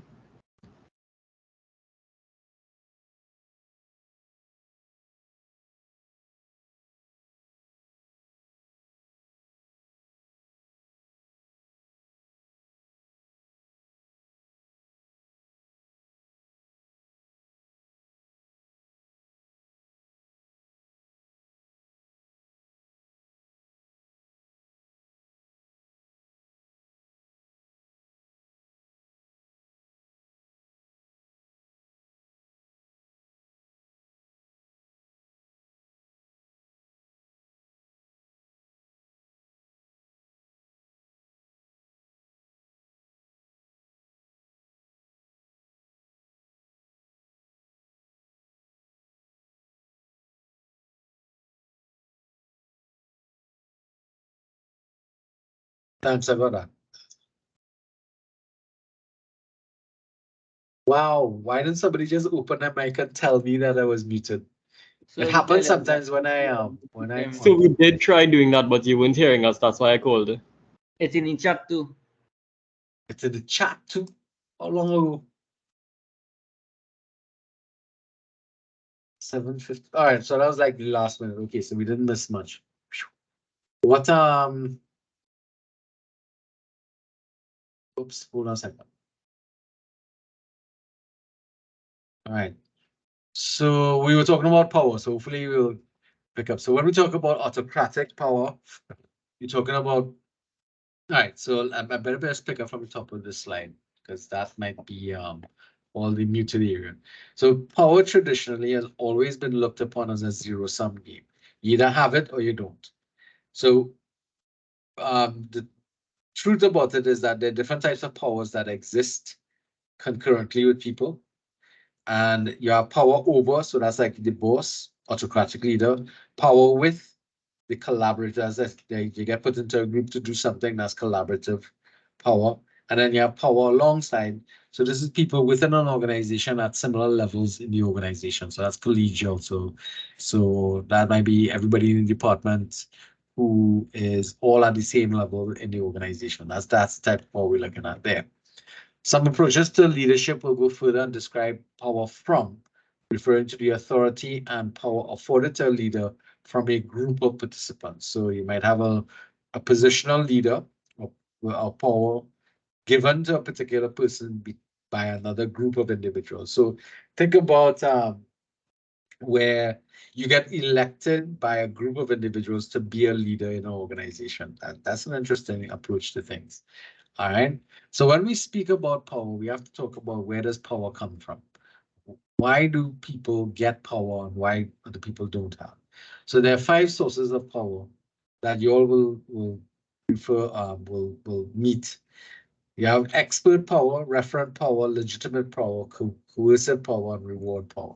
So of course, expert power has to do with the power that somebody gets or is ascribed to them because of the degree of expertise that they have in some sort of skill, profession, or because of their education or their training. So we give those people who are experts power. That's why, you know, you go to a mechanic, that because they're supposed to be our expert at fixing cars and doing these things and kind of stuff. So we make the assumption that they know what they're doing. Sometimes they don't, or they pretend. But as once you find that out, they no longer have expert power for you. But most people, we give them power because of what we perceive them or what we know that they are qualified in doing. Referent power is it's very similar to what I was just talking about. Yeah, this is somebody who has a track record in an organization as being sort of like the sage on the stage kind of thing. They're the person who they may not necessarily be in a position of power, but people look to them because they respect what they have to say, what they think. They're like a senior in an organization, and you have a lot of people in organizations like that. They've been there a while. They have a lot of institutional knowledge, and that institutional knowledge gives them a lot of power in relation to how they are perceived in the organization by especially junior staff. Then, of course, you have legitimate power. This is the power that is afforded to the person because of the position that they hold in the organization. And they generally are given those powers based upon their formal position in the organization. Now, the issue with that type of authority, though, is that type of power is very fragile because you can lose your legitimacy if you abuse that power. Now, one of the ways in which you can abuse your power is by utilizing your positional situation and utilizing, in order to get things done, you use coercive power. That means you threaten people in the organization. Now, back in the old days, they used to give people a whip. Now, what they do is they threaten to write you up, punitive types of actions. They say, okay, you can't get no bonus this year, or you can't get any this and that kind of stuff. So it's punitive behaviors that you threaten people to either punish them in one way or another, like write them up. So like when I was in school, we used to get corporal punishment back in my days. So there was that coercive type of behavior as well. But you also used to get positional power. Like any of you were prefects in school? You ever realize that prefects really have no power for anybody except that they could put your name down on a list and hand it up to the deans for talking in class or whatnot. It was ridiculous the way that used to work. But it was punitive sanctions that that you can utilize. Now the problem with that is that if you ever use it, it really is negative for the relationship that you develop in the organization. Similar to that is reward power. So as a person with positional power in an organization, you also have the ability to reward people as a form of encouraging them to take more responsibility, all that kind of stuff. And that reward process can be either extrinsic or intrinsic. It depends upon types of rewards that you can do. I know in my organization, we don't have a lot of extrinsic things like getting a raise or special privileges. We tend to get ours in terms of praise and support, which we call intrinsic or intangibles. All right. Okay. So those are the sources of power that we have there. Now, unfortunately, we may give people power unnecessarily. So, for example, we may ascribe to somebody expert power by making bad assumptions. And one of the assumptions is we can, inadvertently hand somebody power because we think that because they're involved with, like, so for example, anybody who's doing the communication degrees or media degrees, we might say, hey, these guys are good at English and they're good at writing, so we give them the responsibility of doing that. But though they may be involved in those programs, it doesn't give them that type of power. Right? So sometimes that's what happens. We give people power unnecessarily, and it's something that we have to be careful about. One of the other things as a leader you also have to pay attention to is the fact that a lot of people approach power or people in positions of power with an attitude of fear because they are fearful of your response to them in relation to how you behave. So remember that, huh? Because if you think about it from the perspective of parents, if a parent is happy, the children are happy. But if a parent is sad or angry, think about what happens with children.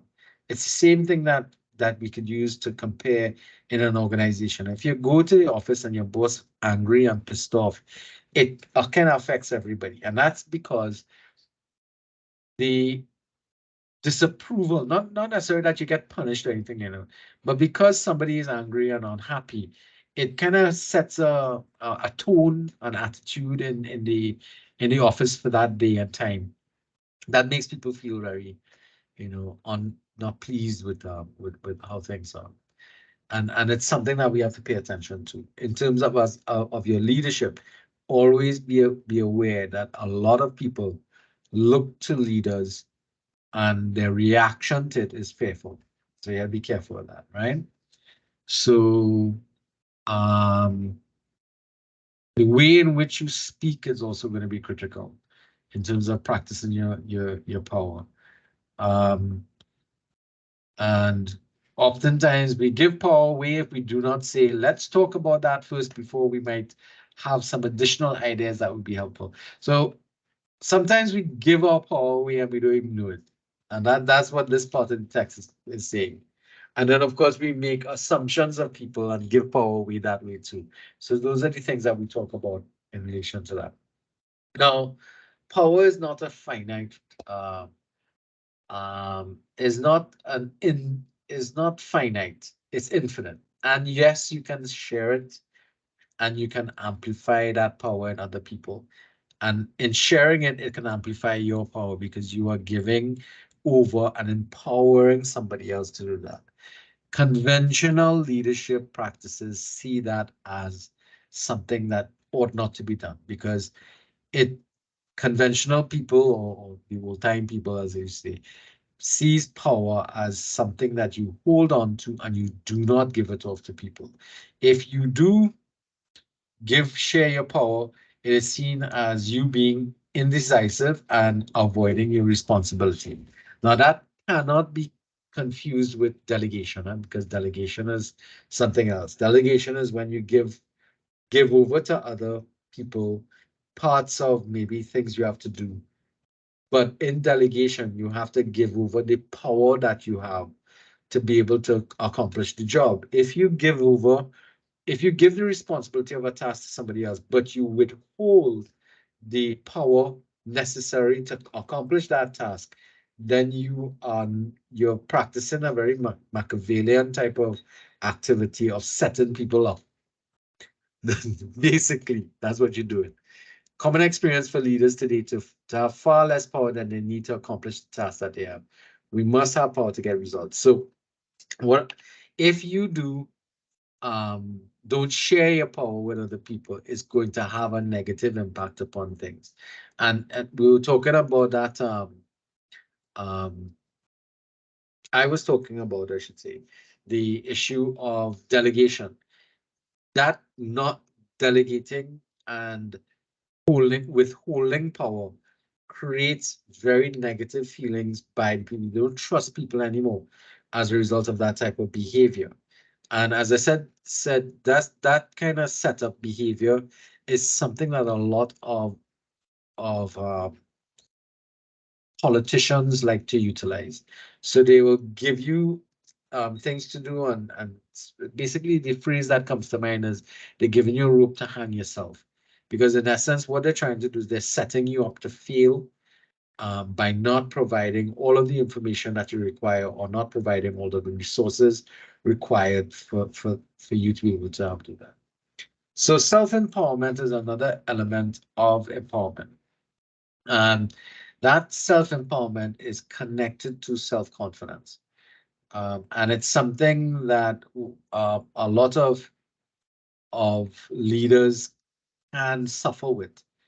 That and a lot of employees, they avoid taking responsibility because they seem to lack the self-confidence to perform the job and get things done. And that is something that as a leader, oftentimes you have to commit sometimes to helping people within your organization to feel more confident about their capacity and their functionality in the organization. And that comes up especially when you have very young staff members coming in. They come in they may have good self-worth, but they will have a lot of questions about how to do the job.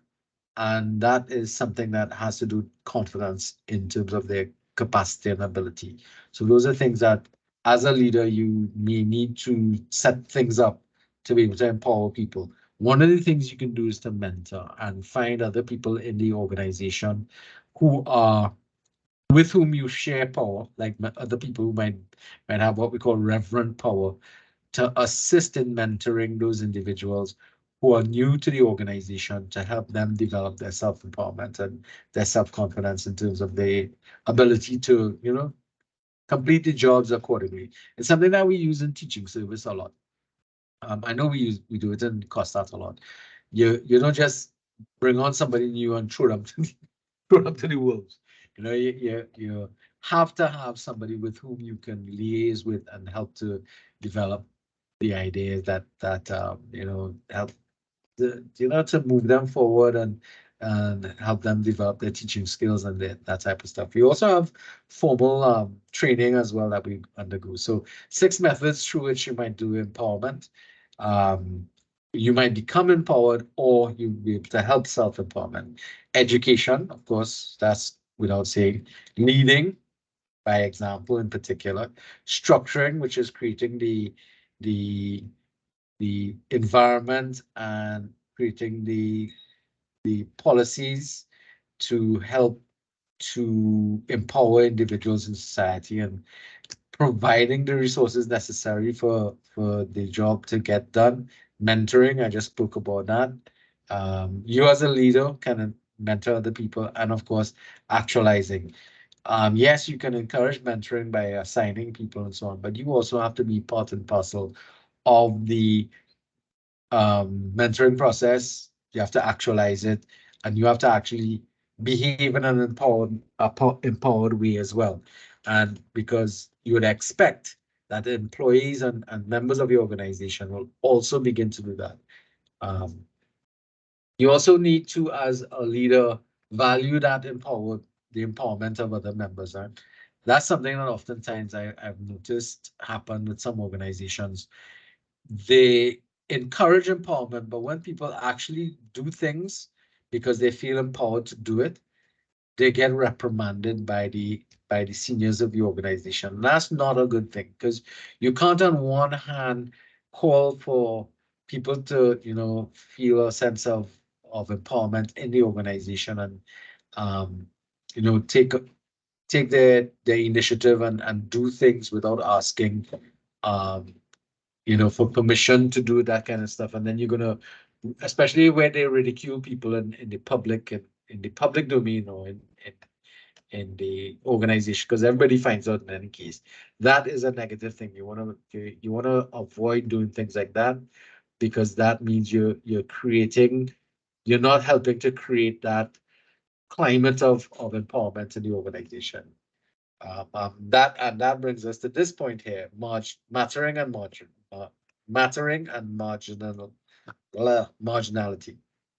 All right, so in essence, what mattering and marginality is about where we position people in an organization. When something matters, it means you are central to it. When you don't feel as if things matter, you are at the margin. So that's where we get this concept of marginalization as opposed to matter. It is important for you to understand that different people in the organization respond to empowerment calls differently, especially those who are at the lower end of, let's say, a hierarchical type of organization. They may feel as if whatever we're discussing doesn't matter to them. So I remember, for example, in the development of the vision and mission statement of the organization, we had meetings with janitorial staff, and janitorial staff didn't feel as if they should be writing up anything for vision and mission statements for the college. All right, because they didn't feel as if it mattered to them. They, in fact, felt very marginalized by the behaviors and treatment that they received from staff members. And that was actually quite true. I've seen, not only in my organization, but in lots of organizations, I have seen janitorial staff treated like lepers almost. And it's a very poor type of behavior when you treat another human being in that manner, simply because of what they do in the organization. They may not be as qualified as you are, but trust me, what they do matters to you. Because if you have to use the washroom or you have to get something cleaned up, those are the people that you have to call on to do. So the function of a leader in part of the empowerment process is to make everybody, or as many people as possible, to make them feel as if what they do, what they say, how they think matters to you and matters to the organization. You want to avoid marginalization. You want to try and minimize the number of people who feel as if they are meaningless in the organization, that they're just there to make numbers up. That is something that you want to avoid, because people who are marginalized will withdraw from an organization and will withdraw their effort, and that's not a good thing for the organization. All right. Okay, so let's kind of shift empowerment environments. Well, we talked about that. We have to be able to create environments that encourage empowerment, and they don't just, you know, shut down things. You don't create, like, for instance, empowering organizations seek to eliminate fear or humiliation and operate on trust and inclusivity. If you do not feel empowered in a particular group, you might access the dynamics in the organization to see if they are encouraging or controlling. So those are things you have to pay attention to as a leader, especially if you're joining an organization in a leadership position. You want to kind of psych out the organization, or if you are setting up a new organization, you want to make sure that the dynamics that you're creating is one that encourages empowerment across the board. All right. If the organization's dynamics are basically supportive, however, Perhaps you need to enhance your self-empowerment by working on your competencies and your networking skills, and that's something you have to pay attention to. So you have to pay attention not only to the environment, but you also have to pay attention to what you're doing as part of the empowerment process for the organization. Empowerment and delegation are not the same thing. A leader cannot give tasks to participants to do, no matter how important those assignments may be, and simply assume that the participants will subsequently feel empowered. That is not true. That is quite true, actually. This is what I was talking about. Even if you do empower people to be able to do things, that is not delegation. Delegation is something else. In fact, as I said before, oftentimes when people use delegation negatively or badly and they don't hand over the power that goes with it, it creates a lot of manipulated feelings, right? So participants who are heard from that delegation process may feel manipulated, underprepared, resentful, or victimized. This is especially when you're utilizing delegation to make people look as if they're not doing anything. All right, so let's get out of empowerment. So now we get to ethics and ethical leadership. So this is like the mainstay of the model. It's critical. There are 2 chapters that you all have to present on ethics and moral courage. That focuses on the level of ethical values that leaders have to portray. The reason for this is because of late, and from a historic point of view, a lot of the leaders that we see around us have, some sort of issue. They seem to be inundated with people who are stealing, caught cheating, and it has a very negative impact on a lot of the types of activities that we see. So this model is asking people to evaluate your own ethical values and look at the ethical values of the society that we exist in, and ensure that your levels of ethical values or your moral values are at least the same as the place that we're organizing in. So let's look at the ethics. So the word ethics comes from ethos, and it's from the Greek word for character and sentiment of the community. Other definitions of ethics includes the principles of conducting governing, conducting governing, and principles of conduct governing an individual or a profession as a standard of behavior. So we know all these ethical values or ethical underpinnings. So for instance, I think Mr. Gopichan is part of he's doing the radiology degree. The media people here, business management people, there are codes of ethics that these disciplines set up. I know the accounting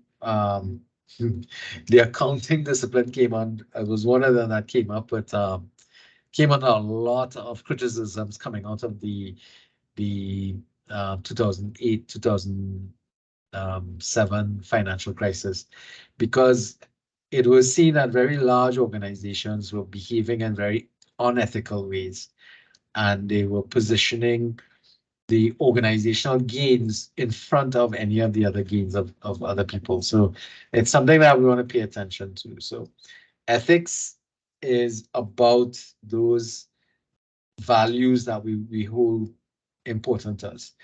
Now, the thing about it is that over time, values do change. But there's some basic, or what we refer to as universal values that, kind of hold across the world, right over wrong, non-violence, all those kind of, there's some universal standards across all cultures and across all countries. But as we move from country to country, you will have some cultural variations or country variations in terms of ethical behavior, because ethical behaviors in one place will be different in another place. So sometimes there are ethical conflicts that you come into based upon, especially if you end up in a situation where you start to operate in a different part of the world. So, for example, as a female, for example, if you go to places like Saudi Arabia or Europe or Dubai and that kind of stuff, you cannot dress in a provocative manner. Similarly, you can't drink alcohol, and there's certain behaviors you can't conduct in public. Those are the ethical values that are held, and this is especially in Islamic countries or countries with a more religious slant to the rules that they follow. Those rules vary according to places that you go, and that can create challenges for people in terms of how they conduct themselves. As a leader, you have to be extremely knowledgeable about the rules that govern the entire organization and the countries that you're working in, especially if you find yourself in the future maybe running a multinational corporation or working in a multinational corporation where you are operating in various countries around the world. It's something that you're going to have to pay attention to in a more critical manner. All right. Just dealing with our own ethical values and variations here is going to be challenging enough, much less for trying to deal with ethical values from an international standpoint. All right. So as we said, different professions promote their own code of ethics. And this is something that comes up as a result of past behaviors that we saw or past failings that have happened. Because one of the things that has happened is that a lot of previous leaders have proven to be, less than ethical in their behaviors. So the relational leadership model is therefore one that is called values-driven.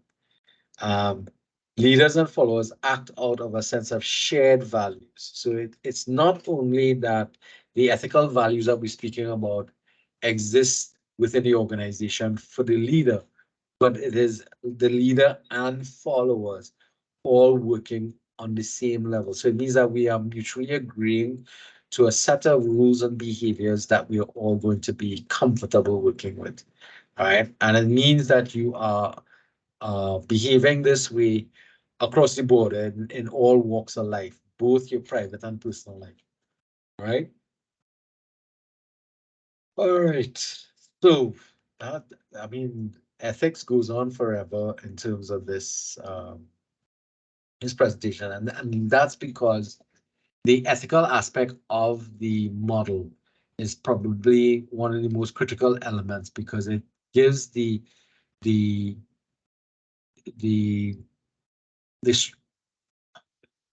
foundation upon which the model is developed. Because the relational, remember in the definition itself, it's the ethical relationship that you're having with the other people in the organization that is critical to the model itself. It encourages that a growing number of people express their abhorrence for breaches of ethical conduct by national and local leaders, and that a vast majority of the population believes that ethics plays a critical role in leadership. And this is true, because when you look at your leadership, we have the saying here in Trinidad, fish is rotten from the head down.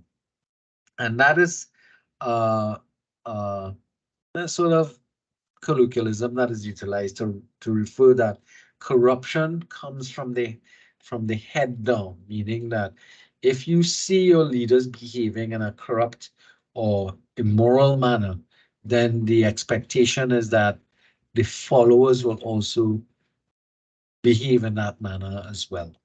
And that's something that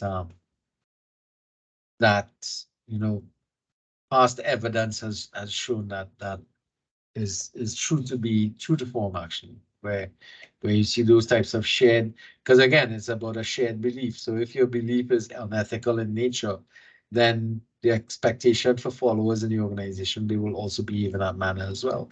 So that's why ethical and moral leadership is really going to be based upon a clear understanding that everybody is going to behave properly, right? All right, so we could probably move off of the ethical element for now, and we can get to the process element, as I said before. Oh, this is something that I'd like you all to think about and probably write about in your self-analysis. Ask yourself these questions. What do you stand for? And how far are you willing to go to advance the common good or to do the right thing? Now that kind of speaks to the issue that Olivia was talking about. What is important to you, and how far are you willing to go to achieve that particular good thing that you see? And this has to do with knowing your values and understanding the amount of moral courage that you have, and that comes up with the presentation that comes, I think, from the DAFT as ethics. Moral courage is the element I'm talking about here, because it's not a easy thing for us to do. All right. Some people have to kind of suffer their way through it. All right. So leading by example, again, the whole concept about this is you can't speak to values and ethical values. You have to live and work those, because you have to behave in an ethical manner. So regardless of what people say, if they behave in a particular way, their behavior will be of more importance to followership than anything else. Consider what we speak about children and how they copy the behavior of their parents. So if you see your parents doing something, it is a great likelihood, 99%, you're going to see that same behavior, and worse, find itself in the behavior of your children around you, because what you do speaks louder than what you say. All right, and this is true across the board. All right. So again, we're always speaking about the being true to oneself as a leader is a prerequisite for ethical and moral leadership. Can't say that enough. That the area of leading by example is going to be really important. If you have any doubts to your ethical standards and values, then consider not taking up positions of leadership, because if you have things to hide, those things are going to come out. There is going to come out. It's going to show itself, and you are going to be, held up in some form of ridicule. There's another important thing there. Most leaders don't generally begin wanting to cheat up. They all start off with very wanting to do right things, but as they start their work, they get influenced by other people, other leaders in other organizations, or they are simply placed in temptation's way, and they can become corrupt through small little decisions and the pressure that they get from other people in the organization. This is especially true with organizations that have a culture of corruption, and this is where politics has this this stink over it. We want to have a better word, but I guess politics has this smell that people would very genuinely go into office wanting to do the right thing, but they get browbeaten into accepting certain types of behaviors and actions, and they get led into this kind of thing, or sometimes they are tempted into accepting things for their own personal gain as opposed to the common good of the constituents that they serve. And this is something that it just reeks in the political sphere. Running through, I mean, there are a good few leaders who have come out of it, not getting that stench attached to them, but a lot of leaders, especially in very powerful situations, tend to get themselves, attached to that kind of stuff. All right. So what sustains ethical and moral leadership is a stubborn commitment to high standards, which include honesty, trustworthiness, authenticity, organizational values, and doing the right thing. It takes courage and fearlessness to stand among your peers and advocate a decision that is right but unpopular. Olivia, that kind of speaks to what we're talking about. How far are you willing to go to defend your position is a matter of how much courage you have to stand up in front of everybody, knowing that what you're doing is right, but not popular. That's the position that you're going to find yourself. And that's the kind of example that we want coming from our leaders around us. And that's the kind of example that we want the model is looking for from the leaders that emerge utilizing this kind of program. All right, so relational leadership is about process, and the process means that every aspect of the things that we've spoken about in terms of the process of developing the purpose of the organization, the process of being inclusive, the process of being empowering, the process of being ethical. They have to be process driven so that they become repeatable. It's not a one and done thing. It's an ongoing process of making change, making improvements, making change, making improvements over and over again. Now, processes allow us to constantly review what we do, and it helps us to develop algorithms, if you want to know different words, or methods of being able to repeat the successful outcomes that we want in the past. Now, it's important that we realize that these processes take time to develop, and that is a very important thing for us to pay attention to. All right. Process refer to how the group goes about being a group, remaining a group, and accomplishing the group goals.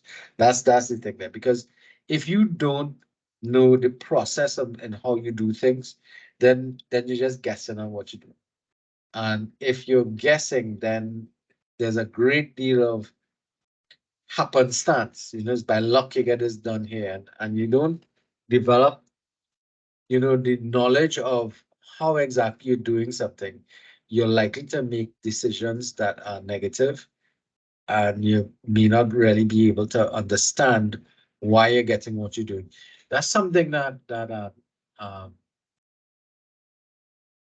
used to happen. No, not used to happen. When I was fairly young in the teaching service, and I just started, I never understood this whole technique of lesson planning and stuff like that. And I'd say I had a bad teaching day and that kind of stuff. And really and truly, teaching is a process. And if you run that process through repeatedly, time and time again, and you take note of what you did right, what you need to change from the past and so on, it's important that you break down what you're doing in that process, because now you can understand what's happening, what's taking place. And having done more studies now from that point to now, in terms of how learning occurs, what happens in the brain when learning occurs, the neurological type of ideas and ideology that takes place, I've started to look at teaching again as a process of getting things done. All right. And it's not a hit or miss thing. It's a measured, repeatable, scientifically testable type of activity that you start to get into. Now, but because we are dealing with human behavior, it is more important to try and break down what you're dealing with in terms of a process. Because all the aspects we spoke about, the process of developing the purpose and developing that shared goal or shared purpose for the organization, that process has to be repeatable on numerous occasions, because remember we talked about this, from time to time, the organization has to revisit its objectives to be able to determine whether or not it's getting things done in the right way. Same thing about inclusivity as well as empowerment. These are processes that you create in the organization to be able to generate the correct results that you're looking for. Now, if your results are coming out with some degree of negativity, then obviously you have to look back at the process and make changes. Now, how do you do that?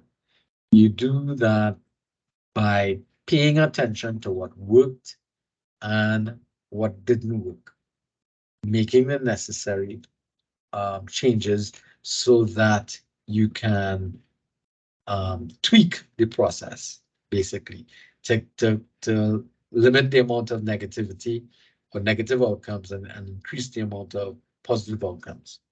So when groups design and implement ethical, inclusive, empowering processes that further a shared purpose, they can trust the processes to take them through difficult times, resolve ambiguous tasks, and be assured that together they will be better than they might have been individually. Now, this is the reason why we want to develop processes, because it's all well and good that things are working when we're having good outcomes all the time, or when things are going nice. But when there are problems, you have to trust that the processes you have in place are going to get the right results. And that is one of the challenges we have to face. And it's one of the reasons why the entire exercise that we engage in here has to be process driven. All right. One of the elements of developing the process is the area here of meaning making. We talked about that before. Several key processes are essential to the relational leadership. The processes include collaboration, which is how you work together. Reflection, that's going to be a very important one. Feedback, civil confrontation, community building, and a level of profound understanding called meaning making. All right. Now, collaboration we talked about before. That process of how we go about working together. So there's a chapter on that in terms of working in teams and groups. They're going to deal with that. Reflection and feedback is an activity that we're going to be utilizing in all of the assignments that you're dealing with. Civil confrontation. That's the reason why we have a debate exercise for the class. You understand? Community building is, well, one of the outcomes that we're hoping that you're able to reach out and take this relational leadership model and help it to impact upon your behavior, and you join the other students from other classes in the world or out there in the community outside there to become part of those relational leadership people that will begin to influence the world around us. And a level of profound understanding called meaning making, which means we want you to look upon everything, evaluate it, and make sure that what you're doing is meaningful and is not just periphery or marginal, but what you're doing is meaningful, not only to yourself, but meaningful to society, meaningful to the world around us. All right. So I want to talk a little bit about the reflection requirement, because that is something that a lot of the assignments that we're doing are reflection based. So when we're reflecting, we are often asking, why do we do things in a particular way? And based upon reflection, we should be able to determine a more effective way of doing things. And that element of reflection that is going to come up is going to be really important for us to be looking at things. Now, in relation to collaborative behaviors, most of us we're familiar with competition because think about when you were coming up in the school, for example, everybody was in competition who come first in class and who come. All of the systems that we have around us is embedded with competition. We have the legal system, which is adversarial. Somebody has to win. Sports is a situation where somebody must win. Even business, the free market enterprise system is based upon competition. Our educational system is based upon winning. Even our political system is one in which it's very adversarial. One party must win. Because we are surrounded by all of this competitive spirit, it becomes difficult for us to really consider collaboration and cooperation. Interestingly enough, the research indicates that cooperation is far superior in promoting learning, achievement, and production. It's important for us to understand that there is a place for competition, but cooperation is better at really us working and living better lives.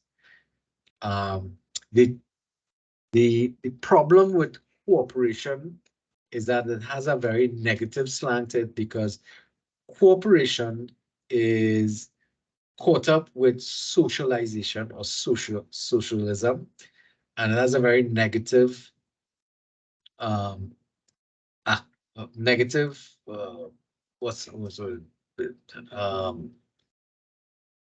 trying to think of the word.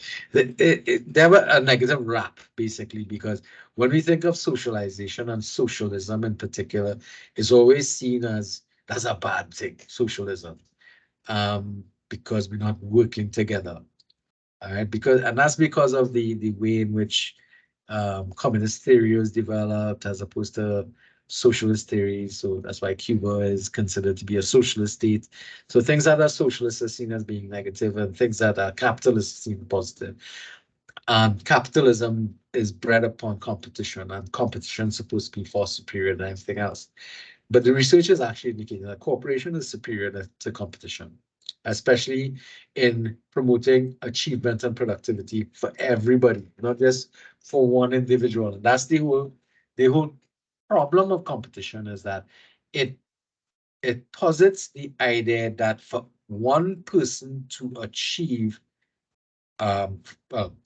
if one person achieves, then everybody else must lose. So it's zero sum in his thinking. So in order for you to win, somebody must lose.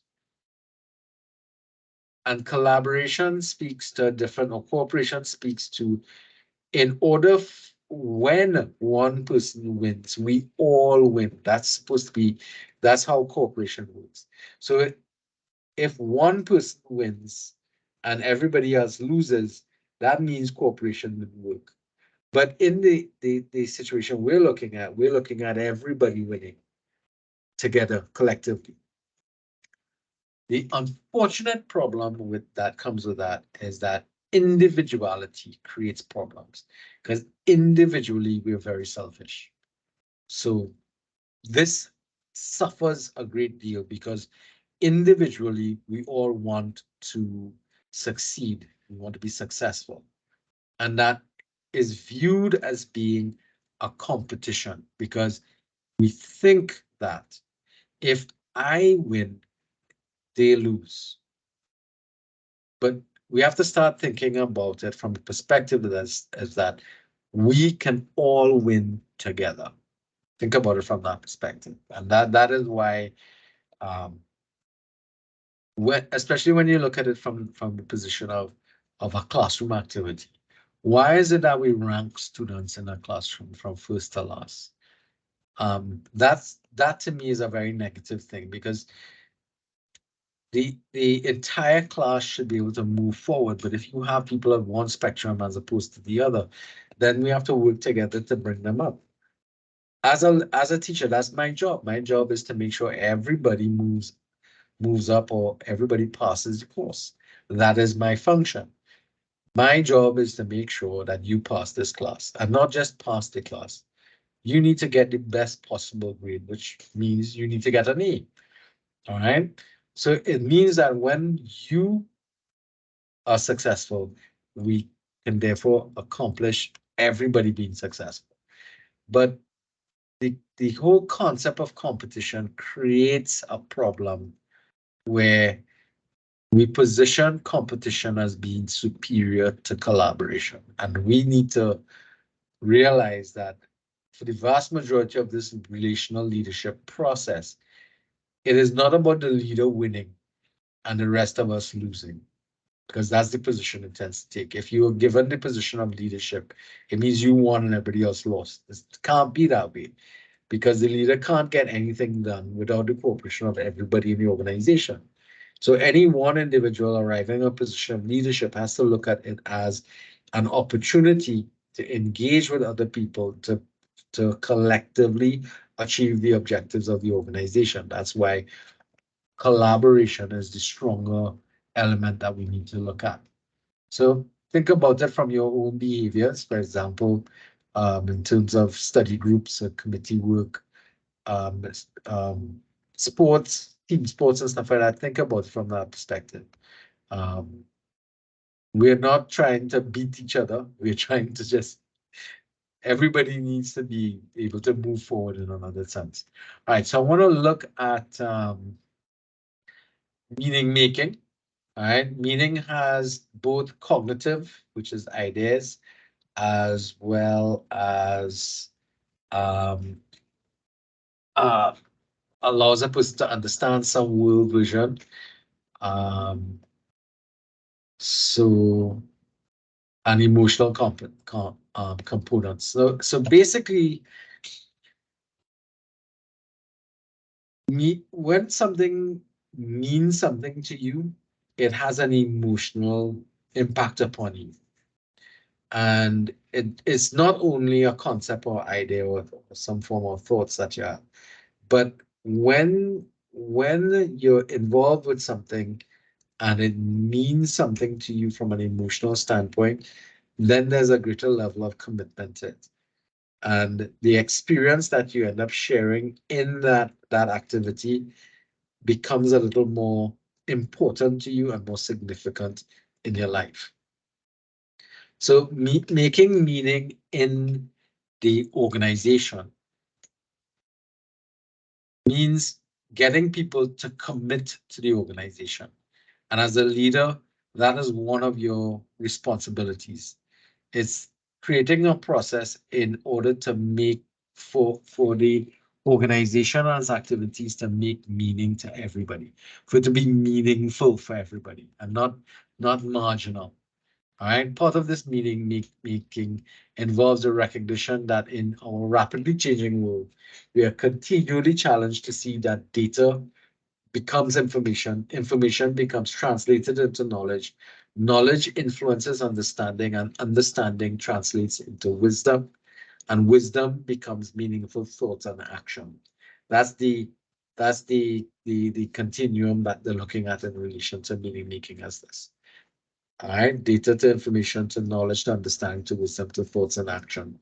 The element that's not here in this model is the emotional connection that we feel to the actions and thoughts that we've developed in the process. And that part of it is the kind of emotional connectivity or the spiritual connectivity that you have within organizations that is going to be useful across the board. All right. See if anybody.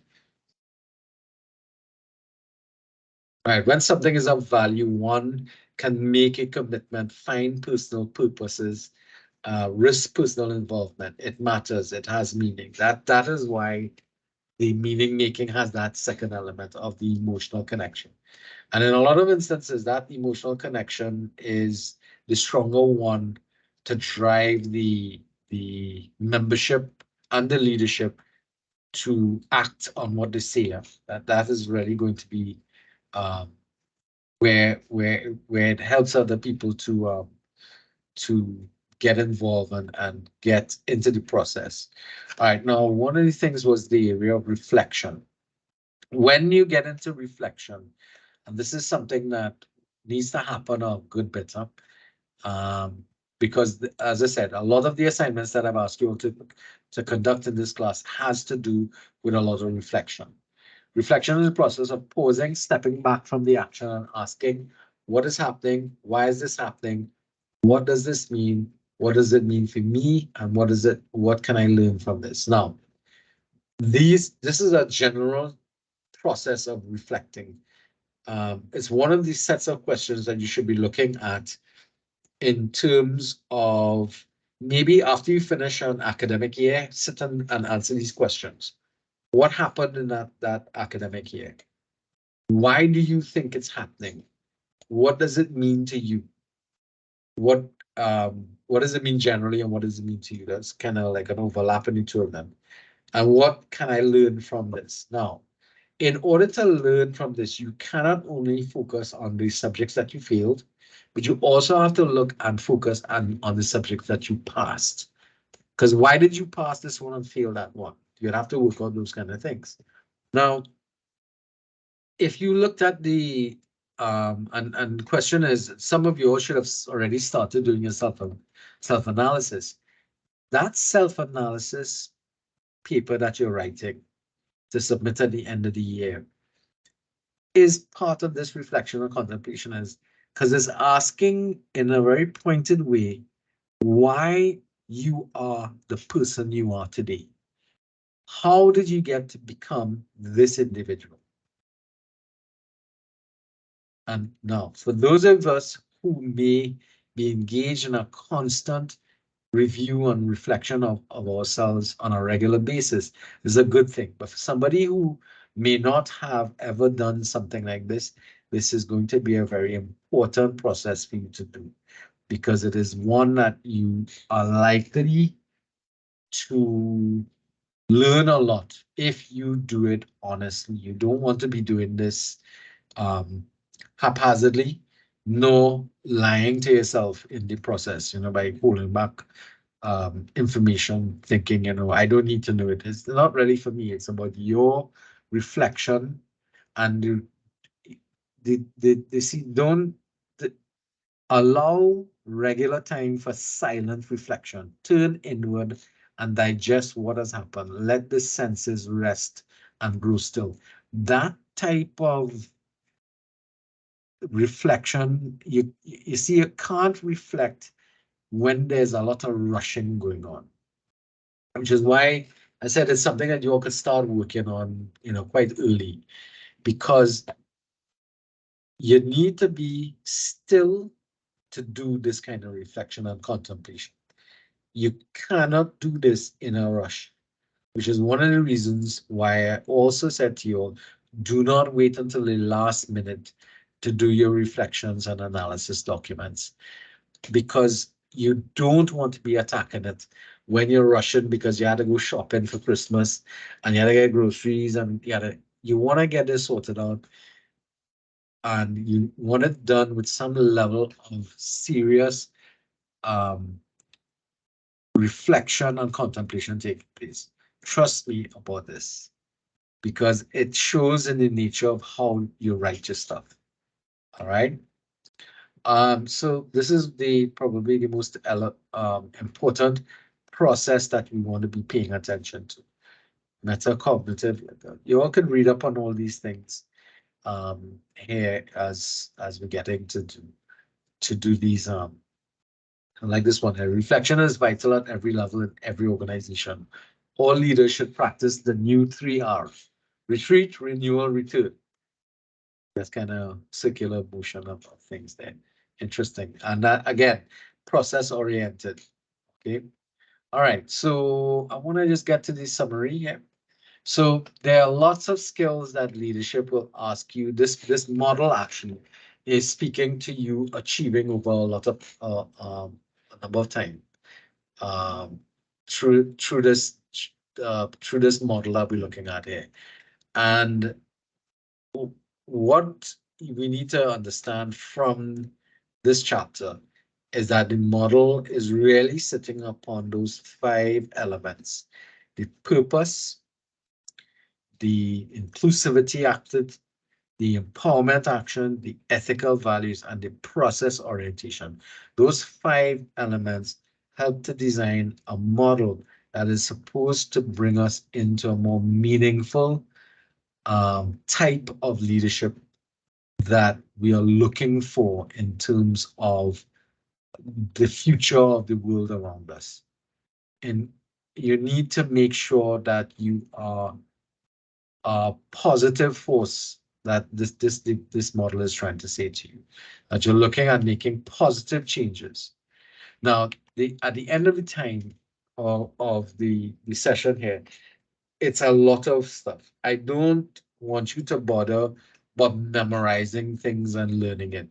But what I want you to do is to go through this chapter if you want to go through this presentation again, or maybe there's the textbook itself, and look at the model and kind of get from it what are the main ideas and the things that you could pull out for it that makes meaning for you. Because the model has to be meaningful to you for it to have any sort of impact. All right. So it's not a process of memorizing and learning things. It's a process about absorbing and letting the information influence your thinking process and your philosophies in moving forward as a leader. Now, for those of you who this is quite early in your academic life with us, I would respectfully ask you all to come back to this textbook as you get to the end of your degree process and kind of go through this chapter in particular in terms about your future leadership potential.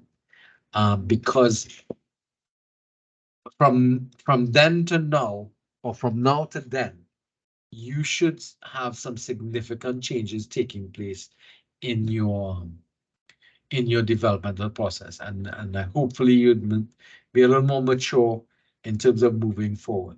Not that you're not mature now, but more mature than you probably are at this point in time. All right. Anybody has any questions that they want to ask at this point in time that they want clarification from?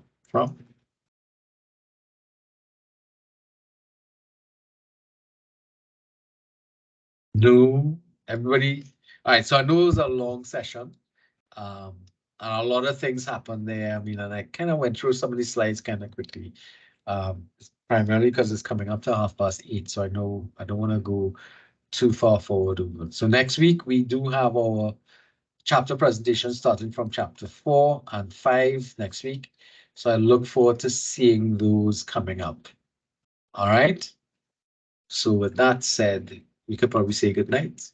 And while I'm saying that, let me turn off the recording for now.